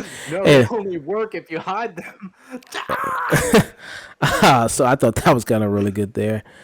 All right. Let me go to my number 10. So number 10 for me is a movie I'm wondering if you checked out or not. It's the Banshee of Inisherin. The Banshee of Inisherin was the new Martin Madonna movie starring Colin Farrell and Brendan Gleeson. When I saw the trailer for this movie, I was instantly intrigued by it, given the premise. A story about these two friends, Colin Farrell and Brendan Gleeson, and Brendan Gleeson all of a sudden decides, you know what? I just don't want to be friends with you anymore. Like I'll just out of nowhere. They've been rowing. Yeah. They've been rowing. Yeah, they've been rowing. And then all of a sudden, he's like, I just don't want to be friends with you no more. And Colin Farrell was just obsessed with trying to find out why. And then Brendan Gleeson's go like, you know what? If you talk to me one more time, I'm going to cut off one of my fingers. And for every time from now on that you talk to me, I'm going to remove one of my fingers. And it's just interesting to see where this kind of movie goes. You also have Barry Keoghan, who's in this, who's like the town simpleton, who also does kind of a good job in this movie. I loved In Bruges, which also involved the three of them, Colin Farrell, Brendan Gleeson, and Martin Madonna, who's the director. And I think it's one of the darkly, kind of dark, funny movies of the year. Really great dark humor, and I really enjoyed it a lot. Did you get a chance to check out this movie? Yes, I did. I got a chance to check it out a while ago, and for me, I think I get what this film's going for. It's kind of going for, men are allowed to feel things too, how awful it can be to lose a friend, and how, on the flip side, how much you see kind of like your own personal relationships as a distraction for like artistic greatness. But the film also is very complex in that it shows that that's very toxic too. That Colm Sonilari is not the good guy for cutting out his friend. He's the asshole who thinks he's better than everybody else. And Colin Farrell, it shows that, he's very simple. He wants to be a nice guy, but when push comes to shove, when he's fearing losing like one of his closest friends, he'll pull some really shady and very evil shit himself. I think the film, it is a fascinating watch, but I think it was just a little too long for me. I think this is like a little bit over 2 hours. I think you could have cut down some of the time. Barry Keoghan, he has a scene with Carrie Condon, who plays Colin Farrell's sister in this. That is one of the most heartbreaking scenes I've ever seen, because at this point the character is already kind of disillusioned, and with his life on the island, he's a character that's under a lot of physical and emotional abuse from his home life, and there goes that dream. Mm, yeah. And it's yeah, it's a very darkly funny film, and I I don't know if it's even funny because it just kind of felt like an emotional kick to the balls for me. Yeah. I could see both Colin Farrell, Brendan Gleeson being nominated. I don't know who would you put as lead and who would you put as supporting. I guess maybe Colin Farrell is maybe lead and then Brendan Gleeson is maybe more supporting. I could see them being nominated for this. I think they do a really great job. What's next up for you? Okay, next up for me is a film that came out earlier this year. It's another Hulu original. They kind of ended up killing this year, and that is Mimi Cave's Fresh, starring Daisy Edgar Jones and Sebastian Stan. It is a horror. It's a movie about the horrors of modern dating, and this is another one of those films that I think is best watched cold, because the real horror aspect of it doesn't really kick in until like the end of the third act of the first act. Excuse me. But it's such a great look about the intricacies of modern dating, about the dynamics between men and women. On top of that, excellent performances from both Daisy Edgar Jones and Sebastian Stan, who is having a really interesting post-Marvel career. Yeah. This, Pam and Tommy, which was another Hulu original that he was in, did a very good job. Yeah. Yeah. Yeah, we reviewed this movie, liked it quite a bit. I enjoyed it. I enjoyed Sebastian Stan, Daisy Edgar Jones in this. The direction it goes, because it starts off as like this romantic comedy type thing, then it kind of turns into another direction, and I kind of like that. Yeah, I enjoyed it. I mean, this was a fun movie to watch, sit at home. I think many people will enjoy it. Hulu original movie. If you have Hulu, I recommend checking it out. Yeah, I liked it quite a bit. Yeah. All right. For me, I'm going to move on to my number 9 movie. And that is going to be Pinocchio, but not the Disney Pinocchio, Guillermo del Toro's. We gotta clarify. Guillermo del Toro's Pinocchio. Yeah, Guillermo del Toro's Pinocchio, which I thought was absolutely fantastic. I loved what they do with the story. Nick was not here for the review when we did it, so I'd love to get his thoughts on it a little bit if he's seen it. But what Guillermo del Toro does with the Pinocchio story, like I said, we had 3 Pinocchio movies this year, and what this does, Guillermo del Toro adds his style into it, makes them add a little bit of a horror kind of aspect, a lot of that drama kind of aspect on that works so well. It adds a horror aspect to it. Let's be clear, because the initial scene of Pinocchio's introduction, it's the stuff of nightmares. Oh yeah, and how it includes like this is in fascist Italy. How that's kind of brought into the story is also really good. How they kind of bring that in there. The voice performances are amazing. You have Ewan McGregor in this who plays the Jiminy Cricket character, which I thought was really great from him. Ewan McGregor. You have David Bradley who plays Geppetto. David Bradley, people know he was the janitor from Harry Potter. Who is it's a heart wrenching performance from David Bradley who plays Geppetto, and to see his kind of evolution, because you see him, it's just like following that story, him losing his son, and he just turns into a drunk and so sad, and all of a sudden he just like you said, he just starts makes Pinocchio in a fit of drunken rage. Yeah, he's like, this goes here and this goes here, and then he starts hammering and sawing. You bum it! Yeah. You bum it! Give me my son back. Which is just it was just kind of really just a punch in the gut for sure. So I like them, like that backdrop of also, like I said, fascist Italy is really good, and how it gives it such a more kind of realistic tone to this type of story. And that lends to, and yeah, I love the film too, and setting it in fascist Italy, it gives the opportunity to change the story in ways that are so fitting for the type of story that they're telling, because they make a couple changes in that Pinocchio dies in this movie a lot, and a lot of it is about his own struggles with his own immortality. And then when you get to, because they changed Pleasure Island to being this more like military school type thing. Yeah. That's one of the better changes that I think are done in this film. Yeah, I reviewed it with Chris Ayres. Chris Ayres, one of his things, one of his complaints in the movie, I want to see if you agree with it, was that it kind of like, because we all like, he feels like it kind of rushes through some of the story points, like because it's like Pinocchio is such a famous story, and like, do you ever feel like that? Like they kind of rush through certain things. Like he felt like that with like the Honest John stuff. Like it kind of rushes through that a little bit. Do you ever feel that way with this?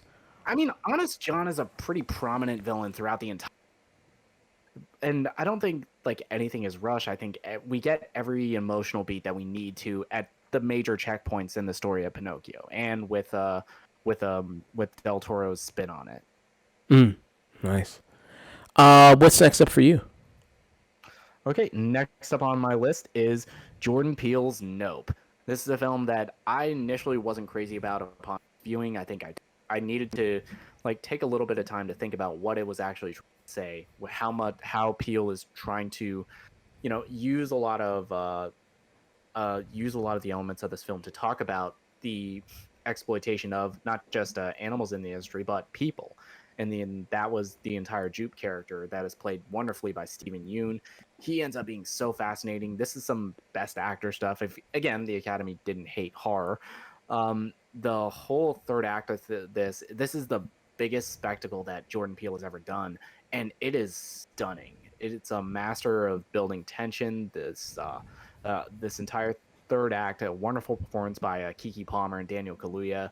A hilarious turn from Brandon Pereira, who's like much more of the comic relief character here. This is a very somber film. This is a very hard film to watch at points, but I think it's wonderfully done, and how it plays along with the tropes of these kinds of alien invasion films. Yeah, yeah. Jordan Peele. He's one of those directors, like, very few directors that are working right now that can carry a movie with just his name, because you see, this is Jordan Peele's Nope. Like very few directors nowadays can really do that, and he does that.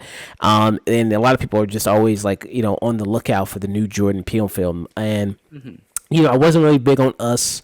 Of course, I love Get Out. And with this movie, looking to see what it was going to do. And coming into it, I was like, I didn't really like the final trailer, which I saw because I was like, this is revealing too much.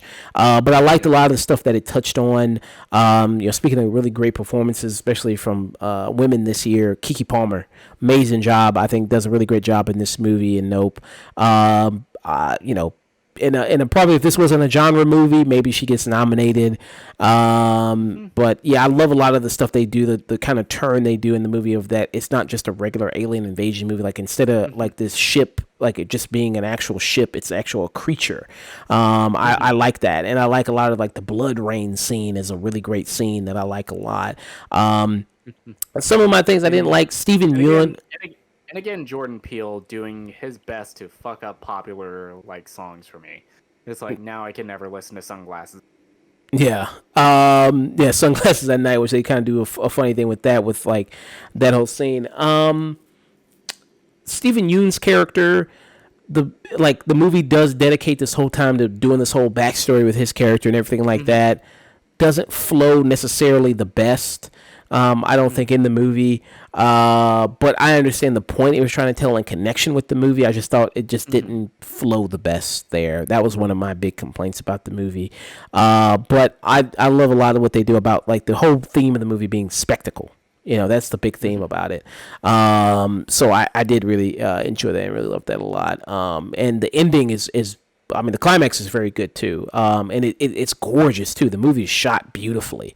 And seeing this movie on the big screen, like if you saw it like in IMAX or something like that, like it's gorgeous. Like it really is. It looks amazing. Yeah. So I can see why you put Nope on your list there. All right. I'm going to go to mine now. So number 8 is Pearl. Pearl, which is the prequel to the movie X. X that came out also this year, so it came out the same year. And I was like, oh, that's something very interesting that Ty West was doing. Ty West, who I loved, he did The House of the Devil, which is a movie I very much love. It was a throwback to a lot of like 70s kind of horror films, haunted house kind of horror films. Here, like when he did X earlier this year, it was very much a throwback to kind of those 70s kind of slasher movies, like something like Texas Chainsaw Massacre.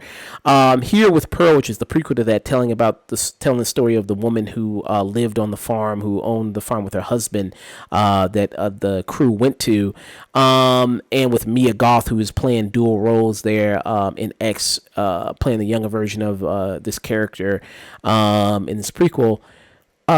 Does a really great job. It's a really great performance from her. Again, this year was an amazing year for women, I think, in film and performance. And again, if this wasn't a genre film, you could see it being nominated. You could see her being nominated for her performance because what she does here is really fantastic.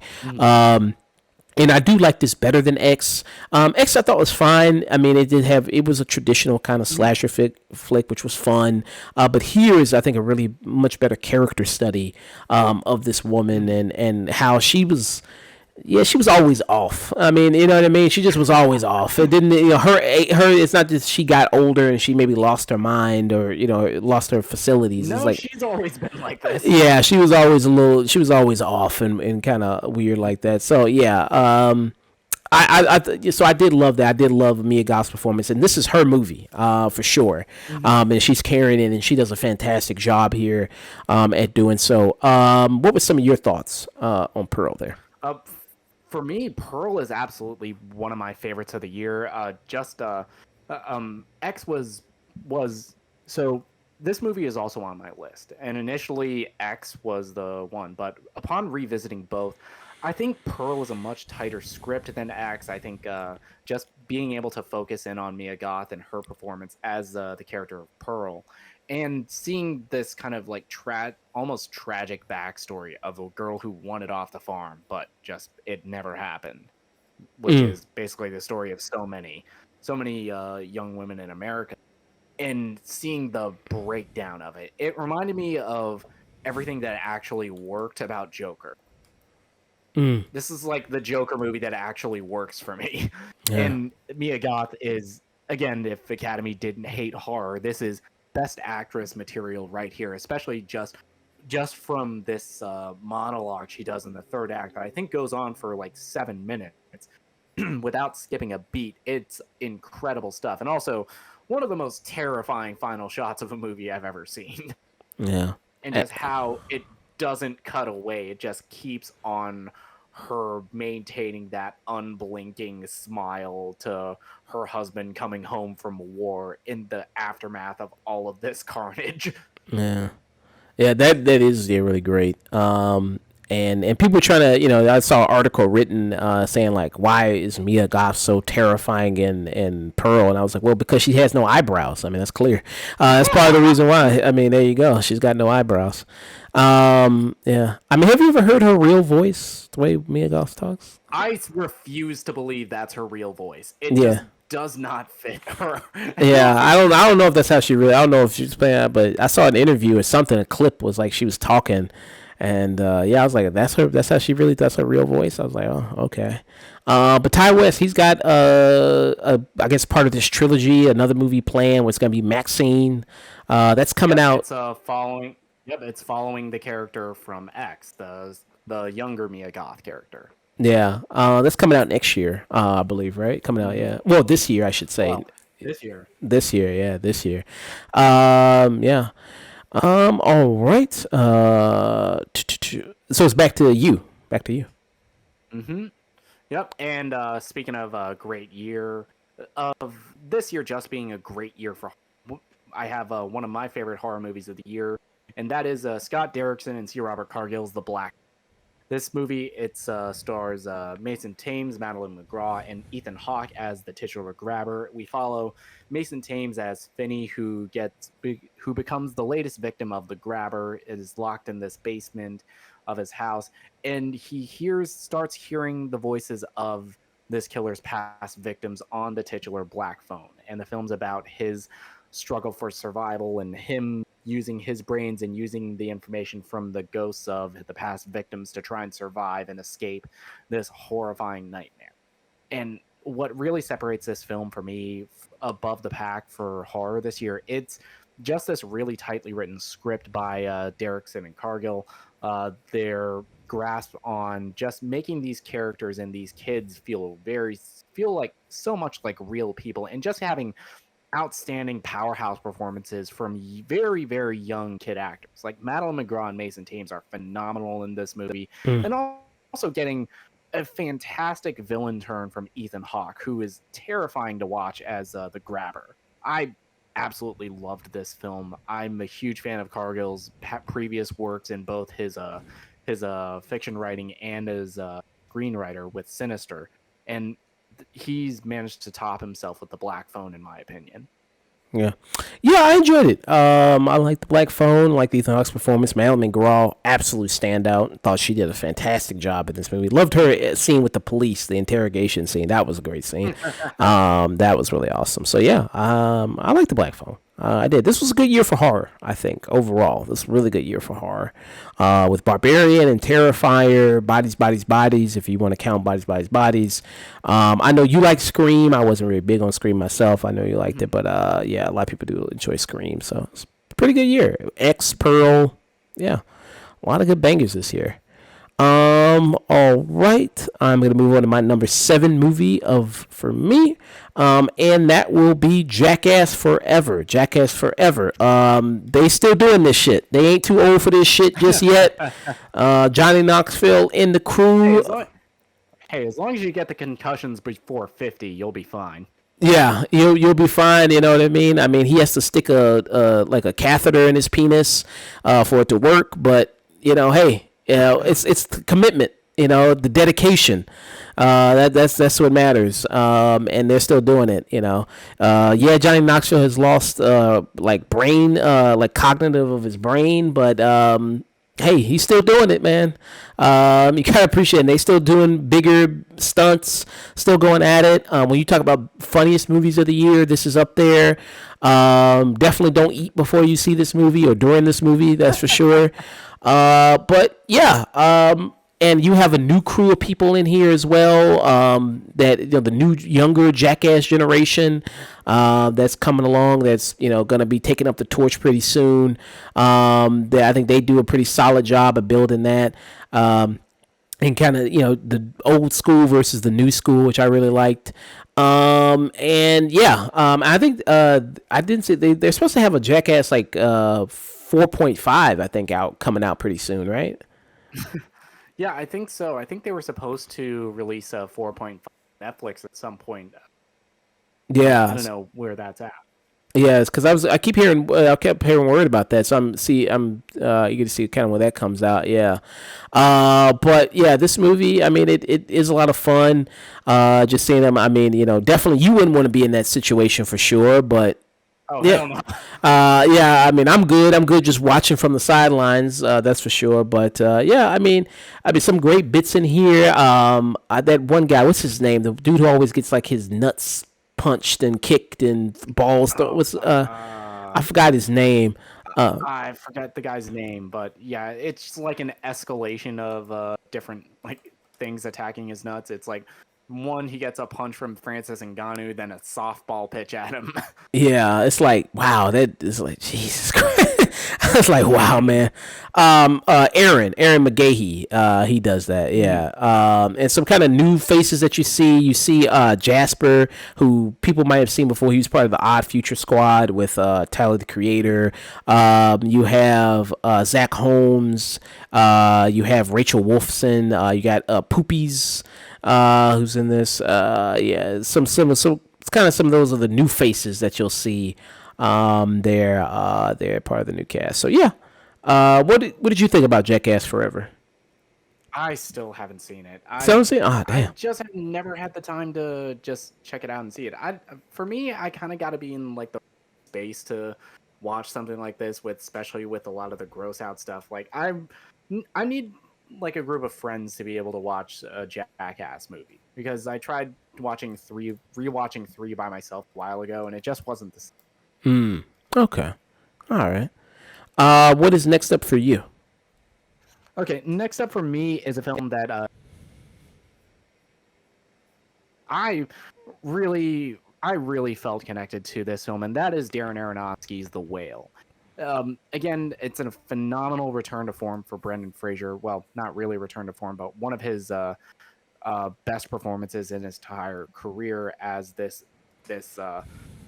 morbidly obese dying man who's trying to reconnect with his estranged daughter and make amends before he passes away. On top of that, you have an outstanding performance by Hong Chow as his nurse friend Liz, and one that I think is getting an unfair amount of criticism, and that is Sadie Sink as his daughter, who does some downright evil things and says horrible things to both Brendan Fraser's character and Ty Simpkins, who's playing this missionary. But the entire time, I was always thinking, you know what, she's not wrong. Her dad did walk out on her, and she kind of has every right to be as pissed off at him as she is, and that really worked for me. But for what really connected with was this just horrible tragedy when you get Hong Chow talking about the circumstances behind why Brendan Fraser's character is in this situation that he is in, and just how heartbreaking a loss that drove him to this. It really just emotionally hurt me. I saw this with my sister, and we like started crying at like 20 minutes into the movie, and then just like never stopped. Wow. Yeah, you liked it way more than I did. I reviewed it with Chris from the Black Stoves podcast and Hunter from the Real Pineapple podcast. Yeah, I think, was I the harshest on it? I think I probably was. I think I had everybody there. I gave it a skip it. I think you were probably the harshest one, because for me, this movie works really well. This is for me, this is kind of a return to form for Darren Aronofsky, because I think Aronofsky has gone through a little bit more of his phase with stuff like Noah, stuff like Mother, where it all was just like too much. It was like you can never be in a good mood to see a baby get torn apart in a movie, and that's just I can't fuck with that. But when Aronofsky is at his best is when he is dealing with truly broken people and just making it character pieces about them. And I think this is probably his best film since Black Swan. Well, yeah. Really interesting. I actually kind of liked Mother, which was the movie with Javier Bardem and then Jennifer Lawrence. I kind of liked what he was doing, kind of retelling the story from the Bible. I kind of like that. I guess he was in a very big religious thing because he did that, and then he did Noah before that. I love The Wrestler. I still think The Wrestler, Black Swan, Requiem for a Dream. I love those movies. This one, I was just utterly, with The Whale, I was utterly disappointed by it in every sense of it. I liked Brendan Fraser's performance. I thought it was okay. It just felt so much like a play, and I know that this is based on a play, but it just felt like, with each performance, it was like, each kind of scene, it felt like, here's the acting scene, like here's actors acting, like the stuff with Sadie Sink, or the stuff with the missionary, or the stuff with the nurse, or his ex-wife. Like, it's like, this just feels so much like a play in the way it's kind of set up and the way it's moving along, and that could be fine. One Night in Miami is based on a play. But One Miami does a lot of similar things in structure to this film. But I think with One Night in Miami, it had such strong performances, such strong writing, such strong direction in it that I didn't care that it kind of had that tone and feel to it. It just stood out so much, and then it just felt like such a indie movie starter pack type thing when you have like the rebellious type teenager Sadie Sink, who I just don't think there's any depth given to her character at all. Maybe if you saw her outside of just his apartment, because this movie just takes place just in his apartment. People coming to see him because he can't physically leave his apartment. Brendan Fraser's character, because he is morbidly obese. I did like some of the scenes of seeing just like his everyday life, of just seeing that, of just the struggles there. How you see him, how he like goes to bed or cleans himself, things like that. But overall, I just think this movie just is a waste of time, and such a Mm. disappointment coming from Darren Aronofsky, who I really like and really respect as a director. I can see Brendan Fraser being nominated, winning Best Actor. I mean, he's got a good story, good momentum behind him. This movie had like a 6 minute standing ovation, kind of going Yeah, but on. that's meaningless. Yeah, true. That is very meaningless, but it goes in to show just like Yeah, don't worry, darling. Had an 8 minute standing ovation. Yeah. So yeah, that kind of means nothing. But I could see him nominating and winning. But yeah, I just was not a fan of this movie whatsoever. Okay. Yeah. All right. So number 6 for me is a movie that we already talked about, which was Nope. Nope. Which it's good to see original movies still being made. You know what I mean? That's not based on an original, like that's not based on. I'm sorry, like a IP or anything like that already exists. So it's nice to kind of see that kind of going on. Yeah, loved Keke Palmer's performance, Dan Kaluuya, Stephen Yeun, the direction by Jordan Peele. I mean, it's probably his best looking movie that he's done as of yet. And I kind of love a lot of stuff there. Yeah, I absolutely enjoyed this movie. And good to see Jordan Peele because the movie did really well in the box office. Again, another good sign. It's pretty good to see a movie like this do pretty decently in the box office there. Yeah, I think it was. Yeah, it was one of the highest grossing movies of the year. It was. I think it was right behind either like. I think it was like right behind either like the Batman or I think. Yeah, it was like the most profitable, like based on the budget or something like that. Hmm. I believe Okay, it was. so.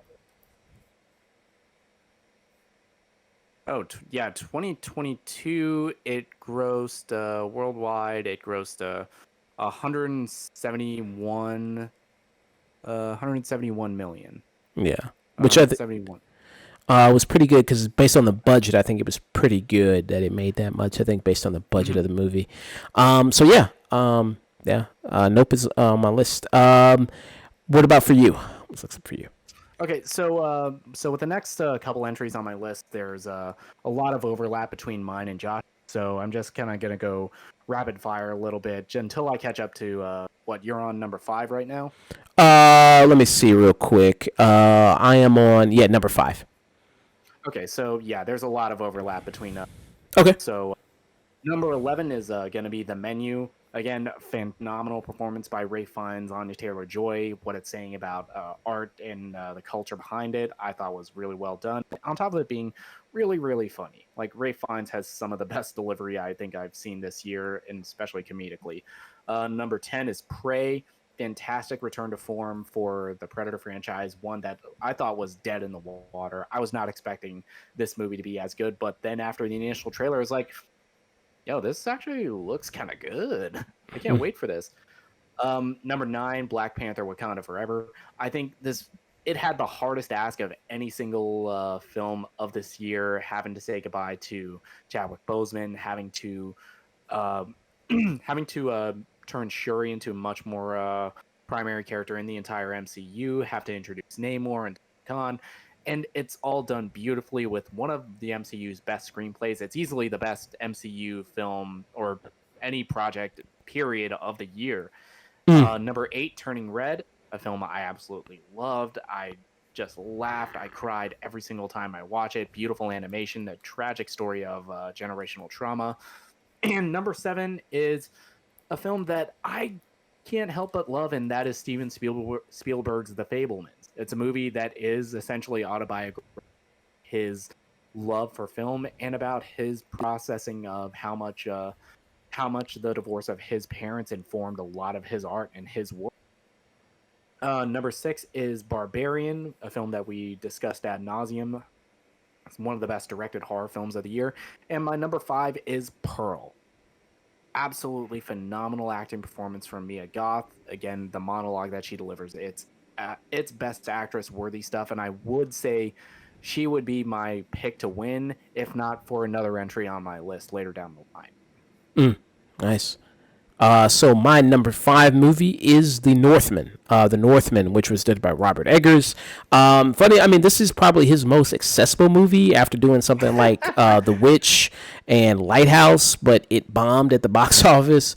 It did make its money Well, back. it initially bombed at the box office, but then just through word of mouth and VOD, it ended up turning a profit. Yeah, so that's pretty good. And it's kind of, this was also kind of important and it does well because this is a mid-budget type movie. It doesn't have, it's like people always talk about like that kind of going away nowadays. Like you either have like the hugely expensive $200 million movie or you have the small movie that's like $10 million or something like that. Like whereas like the more middle of the road kind of budgets kind of going on, this movie is kind of that. So it's nice to see that it did kind of finally turn a profit after word of mouth and then it being on VOD because the budget was around 70 to 90 million dollars. This is like one of the better action movies of the year. Like when you see the final battle, like in the volcano, I mean, holy shit, that was amazing. I mean, that was truly something great. Wonderful performance from Alexander Skarsgård, who's in this. Ethan Hawke, you talked about him being in Black Phone. He has like a small performance here as the father, who does pretty good. Anna Taylor-Joy, who we spoke about in The Menu, who had a pretty good year being in The Menu, and then this. She's always, again, we always talk about Anna Taylor-Joy. She's one of the best young rising stars right now going in the kind of Hollywood. She does a fantastic job, and she fits perfectly with the movie like this. I mean, she is white. Her, Alexander Skarsgård, I mean, perfect white kind of going on there. So that's absolutely fantastic. William Dafoe, who's in this movie, who has a small bit in it, does a really fantastic job. Yeah, you also have kind of the story of telling of kind of this kind of telling this kind of magic kind of folklore type story that works very well. Nicole Kidman does a very good job in this.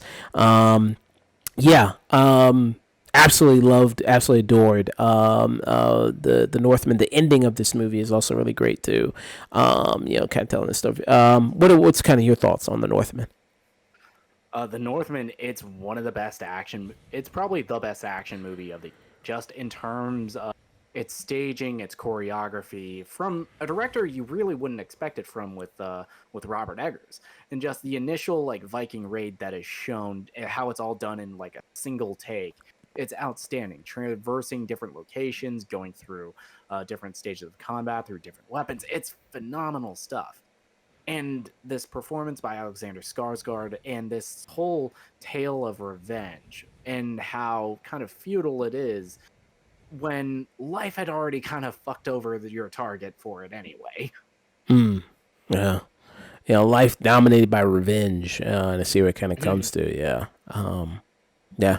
Yeah, you could have had a life with Anya Taylor-Joy, 1,000 economy. Like, what the hell are you doing, Mike? What's next up for you? Okay, next up, my number 4 movie of the year is Glass Onion: A Knives Out Mystery. The return of Benoit Blanc in a new mystery starring starring Ed Norton, Janelle Monáe, Dave Bautista, Leslie Odom Jr., Madeline Klein, and Catherine Hahn. This is a much more on paper, it's a much more grand in scale film than the previous Knives Out, but like in the film, it's was done during the COVID pandemic. It was done under those circumstances, and that is a prominent feature of the film. But it never feels like it's exploiting the pandemic in any kind of gross way. It feels like a natural part of the story and naturally done. And on top of that, this is one of Rian Johnson's best scripts. I absolutely love Knives Out, and for me, he steps up in every single way. And the actual reveal of the mystery and just the compare and contrast between the ending of the first film and in this one, and just the differences in Craig's performance are just so outstanding. It's so funny to watch. This is a much more overtly funny film than the previous one, but all of the comedy beats work. Yeah. Did you just because you still got some overlap here with your next one? Did you just want to go into your next one since it's overlap? Yeah, might as well. So my number 3 is The North. Everything that I've already said about it. This morally gray folk tale, this Viking folk tale of revenge, the story of Amleth, which was the Shakespeare's inspiration for writing Hamlet, and a lot of those similar beats about this dude taking revenge on his uncle who murdered his father and wed his mother. And it's just ends up being one of the best action movies of the year. And it is Eggers' most accessible film. And there's still like a whole lot of weird Viking shit going, magic and possible supernatural elements going on. Yeah. The Northman is really good. I recommend checking it out, people, if you missed it this year. Next up for me is my number 4 movie. This is the best blockbuster of the year. This movie has everything you could want in a movie. It's got drama. It's got action. It's got a bromance. It's got love. It's got it's a musical. And it is RRR. And it is our first review that we ever did that reached multiple 1,000K views. Right now, I think it's at like 12,000 views on YouTube. So yeah, this is also the best 3-hour movie you could watch this year. In a year with quite a bit of 3-hour movies, this is definitely the best one. This movie's got everything you need, and it excels at all of them. You know, excels at kind of the musical stuff. It excels at the action stuff. It excels at the love. It excels at this best friendship between these two people, and it is incredibly. It's so much fun to watch, beginning to end. That you don't feel the 3 hours at all. It is epic, and also in every sense of the word. I absolutely loved and enjoyed watching this movie. Absolutely fantastic. Looking forward to see what this director does next. And it's also kind of one of those foreign films that just kind of takes the world by storm. Like, you know, it's kind of like sometimes you'll have a foreign film like that, like everybody just can't shut up about. Like everybody's like, you gotta see this movie. You know what I mean? Like I think a few years ago, it was like Parasite. Like Parasite was that movie that a lot of people couldn't shut up about. And it was so great. I think RRR is that foreign movie that this year was that for this year. So yeah. What were your thoughts on RRR? I still haven't seen it. Still haven't seen it. I still haven't seen the movie. I feel like it's been overhyped for me. One day I'll get to it. One of these days. Okay. What's next up for you? Your number 2. Okay. My number 2 is what, in my opinion, is the film of the year, and that is Matt Reeves' The Batman. For me, a return to form, a return to the younger days of Bruce Wayne's quest as the Caped Crusader, as he comes across one of his first real supervillains in the Riddler, in this David Fincher-esque murder mystery. And what this movie gets right about Batman, that I think gets lost a lot in other interpretations of him, is that it is very dark and gritty. It is very oppressively grim. Pattinson is probably my favorite interpretation of it. But at the end of the day, it's one of the few comic book films, a few Batman films specifically, where our lead character, Bruce Wayne, actually goes through an arc and progression of his character development in this.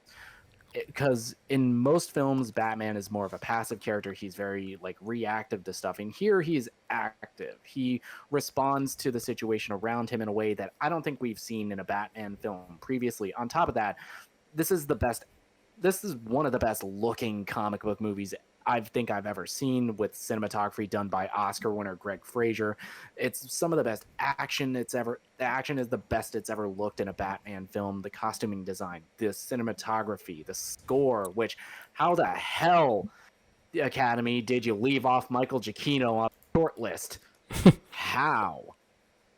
Yeah. But I can't keep gushing about this movie. It does one of the best interpretations, one of the few times I felt like Gotham City was a real place where it felt like it's so corrupt and unlike other films, actually delving deep into the nature of that corruption and how deep it goes, and how, people, even with the best of intentions, like with Thomas Wayne, how even though he had good intentions, it gets corrupted by the people around him who are less altruistic than him. Yeah. And another reason you love the Batman so much, you a Batman yourself. Got the picture pulled up now. Yes. Yes, I was Batman at Hampton. Yeah, I got some pictures pulled up right here. You're here hanging out. Very good Batman cosplay there. How long did it take you to Thank you. To get this costume together? Yeah, so the costume itself, I pretty much bought most of it. The boots were just my like work ones, and the cowl was a 3D printed by a friend of mine on Etsy. Yeah, here's a picture of you. You getting ready to beat this Squid Games employee's ass right here. You getting ready to beat his ass. Also, you hanging out with friend of the podcast, person we interviewed, Anthony Stokes. Yeah, it's the first time I met him in real life. Yeah, you're standing next to meet him in person. Standing next to a guy dressed as Superman who seems like he's much taller than you. Those guys looking pretty tall. Superman. Mm-hmm. Yeah, I wonder how tall was this? How tall do you think this guy was? I don't know. I think he's like over 6 feet tall. Over 6 feet. Because I'm not a very tall person. I'm like 5'10". Oh, 5'10". Okay, all right. Yeah, guys. Yeah, so it's good photos here. Got there. Yeah. So very, very awesome stuff. Also did a good photo shoot with like a scarecrow here. That's pretty good. Yeah. Yeah, some good stuff. So hey, check that out. Night and Day Nick. You can check that on his IG and follow him. Give him a follow. Drop him there. Yeah, I very much liked the Batman. Matt Reeves, who I don't think hasn't missed yet from his work of doing like Cloverfield. Not Clover. I'm sorry, from his doing Rise of the Planet of the Apes series. No, he was Cloverfield. Oh, he did. Okay, so he did. Yeah, he did it. Cloverfield. For Cloverfield, for Rise of the Planet of the Apes movies. Yeah, I don't think he's missed yet. I think he does really great work. And I love this look of Gotham. For me, this is a better Batman Returns movie than Batman Returns, which I'm not very big fan of. Actually, I'm not very big fan of most of the Tim Burton Batman movies, the Batman 89 or Batman Returns. And I just think that this does a much better job at kind of doing that type of style there. Robert Pattinson's Batman, I think this fits for the type of Batman that they want in this movie. Zoe Kravitz is Catwoman, perfect, fine as hell. You know what I mean? Like I said, I was doing a review when we did the review of it. I remember somebody was like in my theater, it's like, "Damn, that girl got that walk!" Like somebody screamed that in that theater. Because she did that. I'm pretty sure that was me. She had that model walk. You know what I mean? It's like, damn, girl. It's like, okay. Colin Farrell, who we just talked about in the Banshee of Inisherin, did a great job as the Penguin. There, he did really great. There's supposed to be a series coming up with him. He was playing the HBO Max series where he's going to be playing the Penguin. So let's see what happens with that. There's a series in development that's apparently still a go, even with all of the shakeups at Warner Brothers. Yeah. So, it's just one of those movies. As more I watch it, it's like it kind of is not as great as maybe the first time I watched it. I think a lot of the mystery is kind of weak. A lot of that stuff is kind of weak there. Did it being 3 hours? Did it need to be 3 hours? Not really. I don't think so. Could have cut it down there. But there's still a lot of great things. Andy Serkis's Alfred, really great. A lot of great stuff there. So I'm going to go through my third one and my second one, and then so we can collide here on our first one because we have the same first one here. So same number one. So that's what I'm going to do here. So my third movie is going to be Top Gun Maverick. Top Gun Maverick, which is a movie that you say, how the hell did this work? It is a decades-long sequel to a movie that came out in the 80s. Even when we did a slight review of the 80s one, when we were talking about this, when we were reviewing Top Gun Maverick. And I'm not very big on Top Gun. I think Top Gun's got a cool soundtrack, and it's got some solid performance, but it is complete 80s cheese, and I don't think it really ages all that well. This movie, it takes a lot of those things, improves upon them times 10. It improves upon the characters. It improves upon, obviously, this movie taking place in 2022, and Tom Cruise's emphasis on using real, fighter jets, and it being like them being like the actual cameras being in the cockpits with the people themselves, the actors themselves. Gives it such a grounded, real feel to it that you can't. That is really amazing to watch. Watching this in the theater, if you saw it.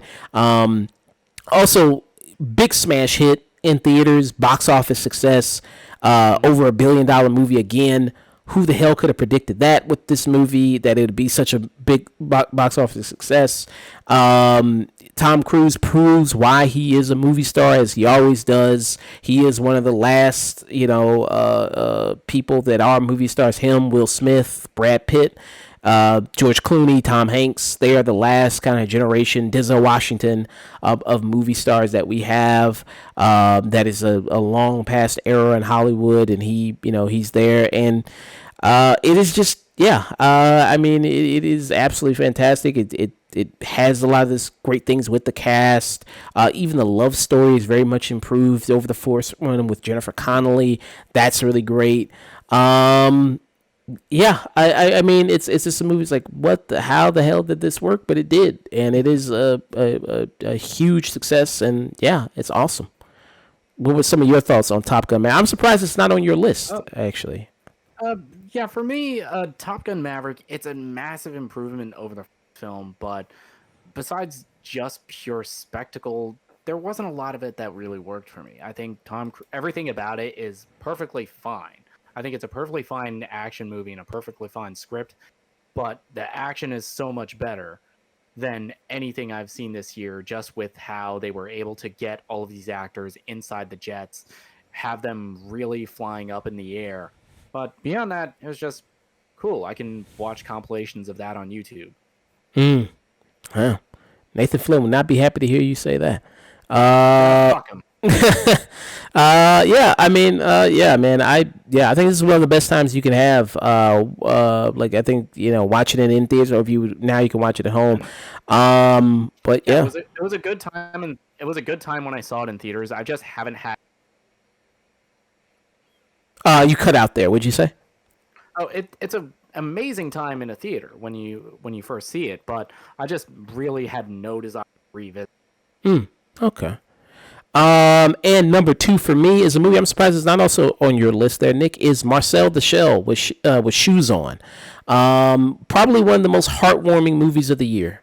It is the Paddington of this year, I would say. Like, just an absolute, just heartwarming movie. Feels you just warm inside, like you were a cookie that got put in the oven. It just makes you just feel all gushy. Really, really solid movie here. Jenny Slate does a great job as the voice. It is an original creation from her. It started off as like a YouTube, like a web series at first, I believe, right? It started, a web series at first. It was a series of YouTube shorts from a couple that really blew up and went viral.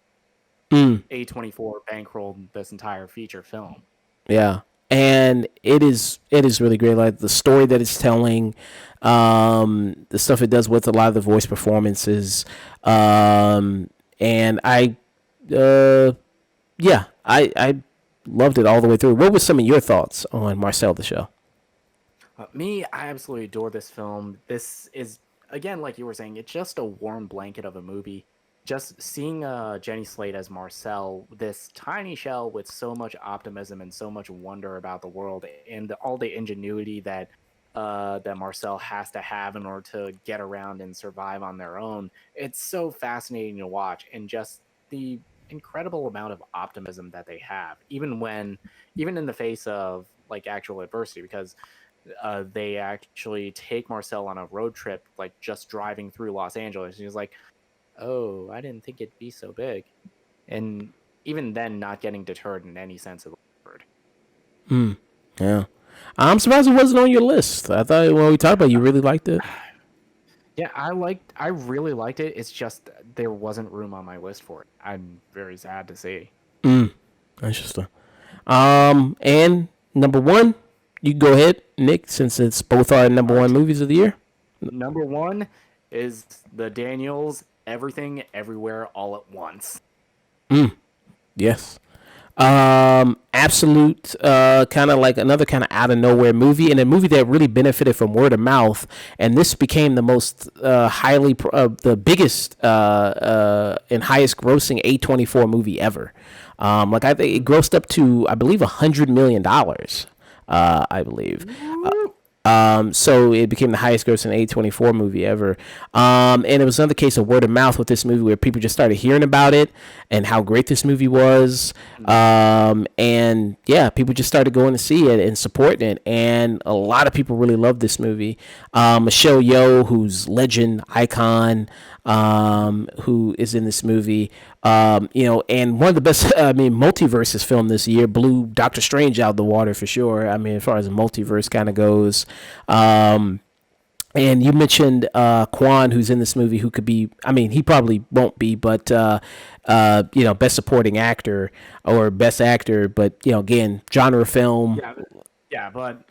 So far, all three of the main leads of this film, Michelle Yeoh, Ke Quan, and Stephanie Hsu, they've won best actress, best supporting actor, and best supporting actress at some of the UK's film awards. So that might be a good sign. Maybe. And again, theme of this movie, generational trauma. Again, it kind of comes in there. Nihilism, big thing. I love the ending of this movie is really beautiful too. I love it. I was really kind of choking up in the theater watching this movie. Same. I've rewatched this film 6 different times. Every single time I cue it up, I say, you know what? You're not going to get me this time. You're not. And I turn into a sobbing mess every single time I've rewatched. Yeah, it's a very special movie, man. I do think it's definitely one of the best movies of the year. I'm forgetting just how emotional, just action wise, it's one of the best. It's a lot of the action is a throwback to old school Hong Kong film, and there's a lot of that in this influence. And the film's also unbelievably funny. Yeah. Let me say that. Because there's a fight scene involving 2 guys trying to ass plant themselves on a dildo. That is one of the funniest things I've ever seen in my entire life. Yeah. And also this movie, it's not going to be maybe, how overhyped it maybe became for some people. It's not going to be maybe everybody's cup of tea. Like you said, the dildo scene. A lot of people. Weird fucking movie. Yeah, like not everybody's gonna, maybe vibe with that so much, or think that, it, again, sensibilities, it's probably not gonna match with everybody. But yeah. But I think what separates it from what a lot of people would criticize about it is that a lot of those comedic bits are done early, and then it allows you to hit the emotional beats in the second and third act. Yeah. So this is what we're about. Are you in or are you out? I think that's the moment that you're either in or out with this film. Yeah. And everything plays into the story. Like the hot dog finger stuff, that's not just we're going to show this crazy world people got hot dog fingers. It actually plays into the story, you know what I mean? Like the Raccacoonie, that plays into the story, you know what I mean? Like that. This movie got me sad about a raccoon. Yeah, so everything kind of plays into the story, and it all has a purpose. It's not just like, hey, is this something goofy to be something goofy? It actually kind of all plays in, all works in there. So yeah, that was our best and worst stuff. We got some awards to hand out. Yes, some awards. Yeah. I feel really underdressed. I didn't know we were doing awards. I feel underdressed. Just some small awards that we're going to be handing out to some movies. So, biggest surprise of the year, it is going to be a split between The Lost City, which was the movie with Channing Tatum and Sandra Bullock and Daniel Radcliffe. We usually award this, it's a tie between this and another movie. Usually award this to a movie that I absolutely had zero expectations in going into it, but actually coming out, I was like, hey, that's actually pretty decent. It's actually, had a really good time watching it. It was actually a lot of fun. Yeah, it was pretty fun. There's a lot of great moments in it. It has probably Brad Pitt's best performance this year as this uber badass that is a cameo. And then when he gets taken out, I'm so taken aback. It's like, oh shit. Oh yeah. So it's got some really good funny moments here. Daniel Radcliffe plays a good villain in this. Daniel Radcliffe is basically playing Kendall Roy from Succession. Basically, yeah. I still have to see Succession myself. I keep hearing great things about that show myself. But it's obviously very tired kind of plot here of you got this romantic kind of adventure. Very what was that movie with Michael Douglas? Romancing the Stone. Yeah, exactly. But it does that kind of trope with all that stuff. But the talent of the cast, the talent of some of the writing is pretty good. It actually exceeds the tropes here, and actually does pretty good. And another movie that I would have there as the biggest surprise of the year is Smile. Smile was definitely a movie that it just kind of looked like something like Truth or Dare. I was like, oh, it's gonna be one of these lame ass kind of cheap horror movies. But watching it, it was like, wow, there's actually a lot of depth here. The movie did not really sell it. The trailers did not really sell it all that well. The trailers, I guess, was kind of just selling more to the lowest common demographic here. Exactly. It was selling to lowest common denominator market, which I guess ended up working because I think it was one of the highest grossing horror movies of the year. Yeah. So it did. And they really went hard with the marketing. They had like people going to freaking baseball games and just having them in the crowd wearing the t-shirts, smile, and then doing the creepy ass whole thing. I can't do it anymore. But yeah, it was gross like a 216 million off of like a $20 million budget. Yeah. So that was really profitable for this movie. And like I said, when we were reviewing it, it's like, man, this demon is just fucking with this lady, man. It's like, come on, man, leave the poor woman alone, man. She's having just it's just reveling in tormenting this one. And upon rewatches, when you get the actual context of this trauma that this character Claire, who's played, I think, excellently by Sosie Bacon, this trauma that she has not processed and not faced at all, and you get how this thing is tormenting her, and it just adds another layer to the film for me. I love that scene in the movie where she tries to go and apologize because she had that incident at her sister's kid's birthday, and then you see the scene, like it's in the trailer where the demon walks up to the car and the head spins around, which I'm mad they ruined that in the trailer. But after that scene is kind of funny because she's just freaking out in the car. And you see the kid scared as hell just watching it, and the car just kind of just going crazy. It's like, damn, man. So I would go. Those are the two biggest surprises. Best word of mouth movie, because we had a lot of movies this year that had great word of mouth. This might be a hard one. So I got a tie for it. For me, it would be Barbarian and Terrifier 2. Like we both mentioned when we were discussing it, honorable mentions and best of. Terrifier 2, great word of mouth on such a small budget, like you mentioned, $200,000 budget, gross like up to how many millions? I think it got up to 20 million before its theatrical run. 20 million. So yeah, that absolutely did very well, very successful. So that was really great. It was a 12.2 million off of a budget of 250,000. Yeah. And Barbarian was another movie like that as well, where word of mouth really carried the movie. And such a small movie on a small budget, which did very well. So, I would have to award it to Barbarian and Terrifier 2. Is there another movie you can think of? Great word of mouth?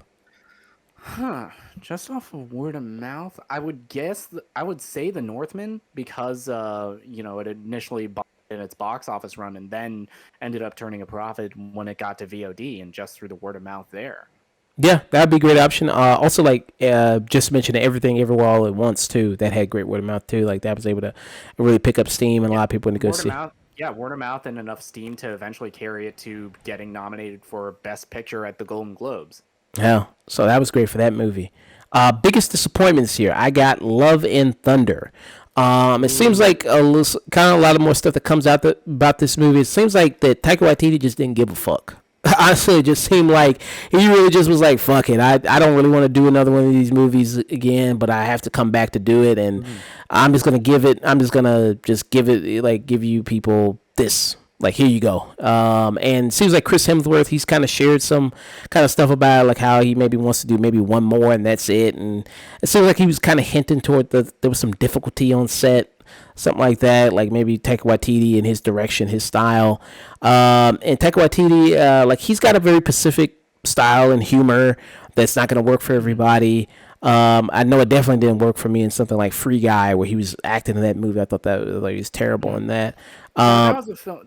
Yeah, but that was a film where he was just acting it. He wasn't involved in the script or anything like that. Yeah. And also his performance in Lightyear, I thought was also pretty terrible too. Yeah, so I think this had the potential to be much, much better. It just was a movie that we talked about during the review that it felt like two movies in one. It was like if you're gonna do the gore thing, you should have just did the gore thing. If you would do the Lady Thor or Jane Foster as Thor storyline, you could have just done that and had another villain. It just felt like it was just two conflicting things. It's like this movie. It's like you have a serious subject of Natalie Portman, who's Jane, who's dying of cancer. That's like I don't think that's treated with very much the seriousness that it deserves. Then you have Gore, who's the God Butcher, who you only see him kill one god throughout the whole movie. What the fuck is that? Yeah, so that for me would be one of the biggest disappointments. What did you think about Love and Thunder now? For me, Love and Thunder, it's a perfectly fine comic book movie. I've seen way worse. I mean, we just talked about them in our worst of. But I think I do kind of agree with you that it feels like it's two conflicting movies just crammed into one. And just hearing more and more about the behind-the-scenes stuff, about how much of Christian Bale was actually cut, it feels like there was a lot of missed opportunity there and a lot of possible pressure from Marvel to get this film under 2 hours, because this is the shortest MCU movie. This is just under like an hour 56. And yeah, whose call that was.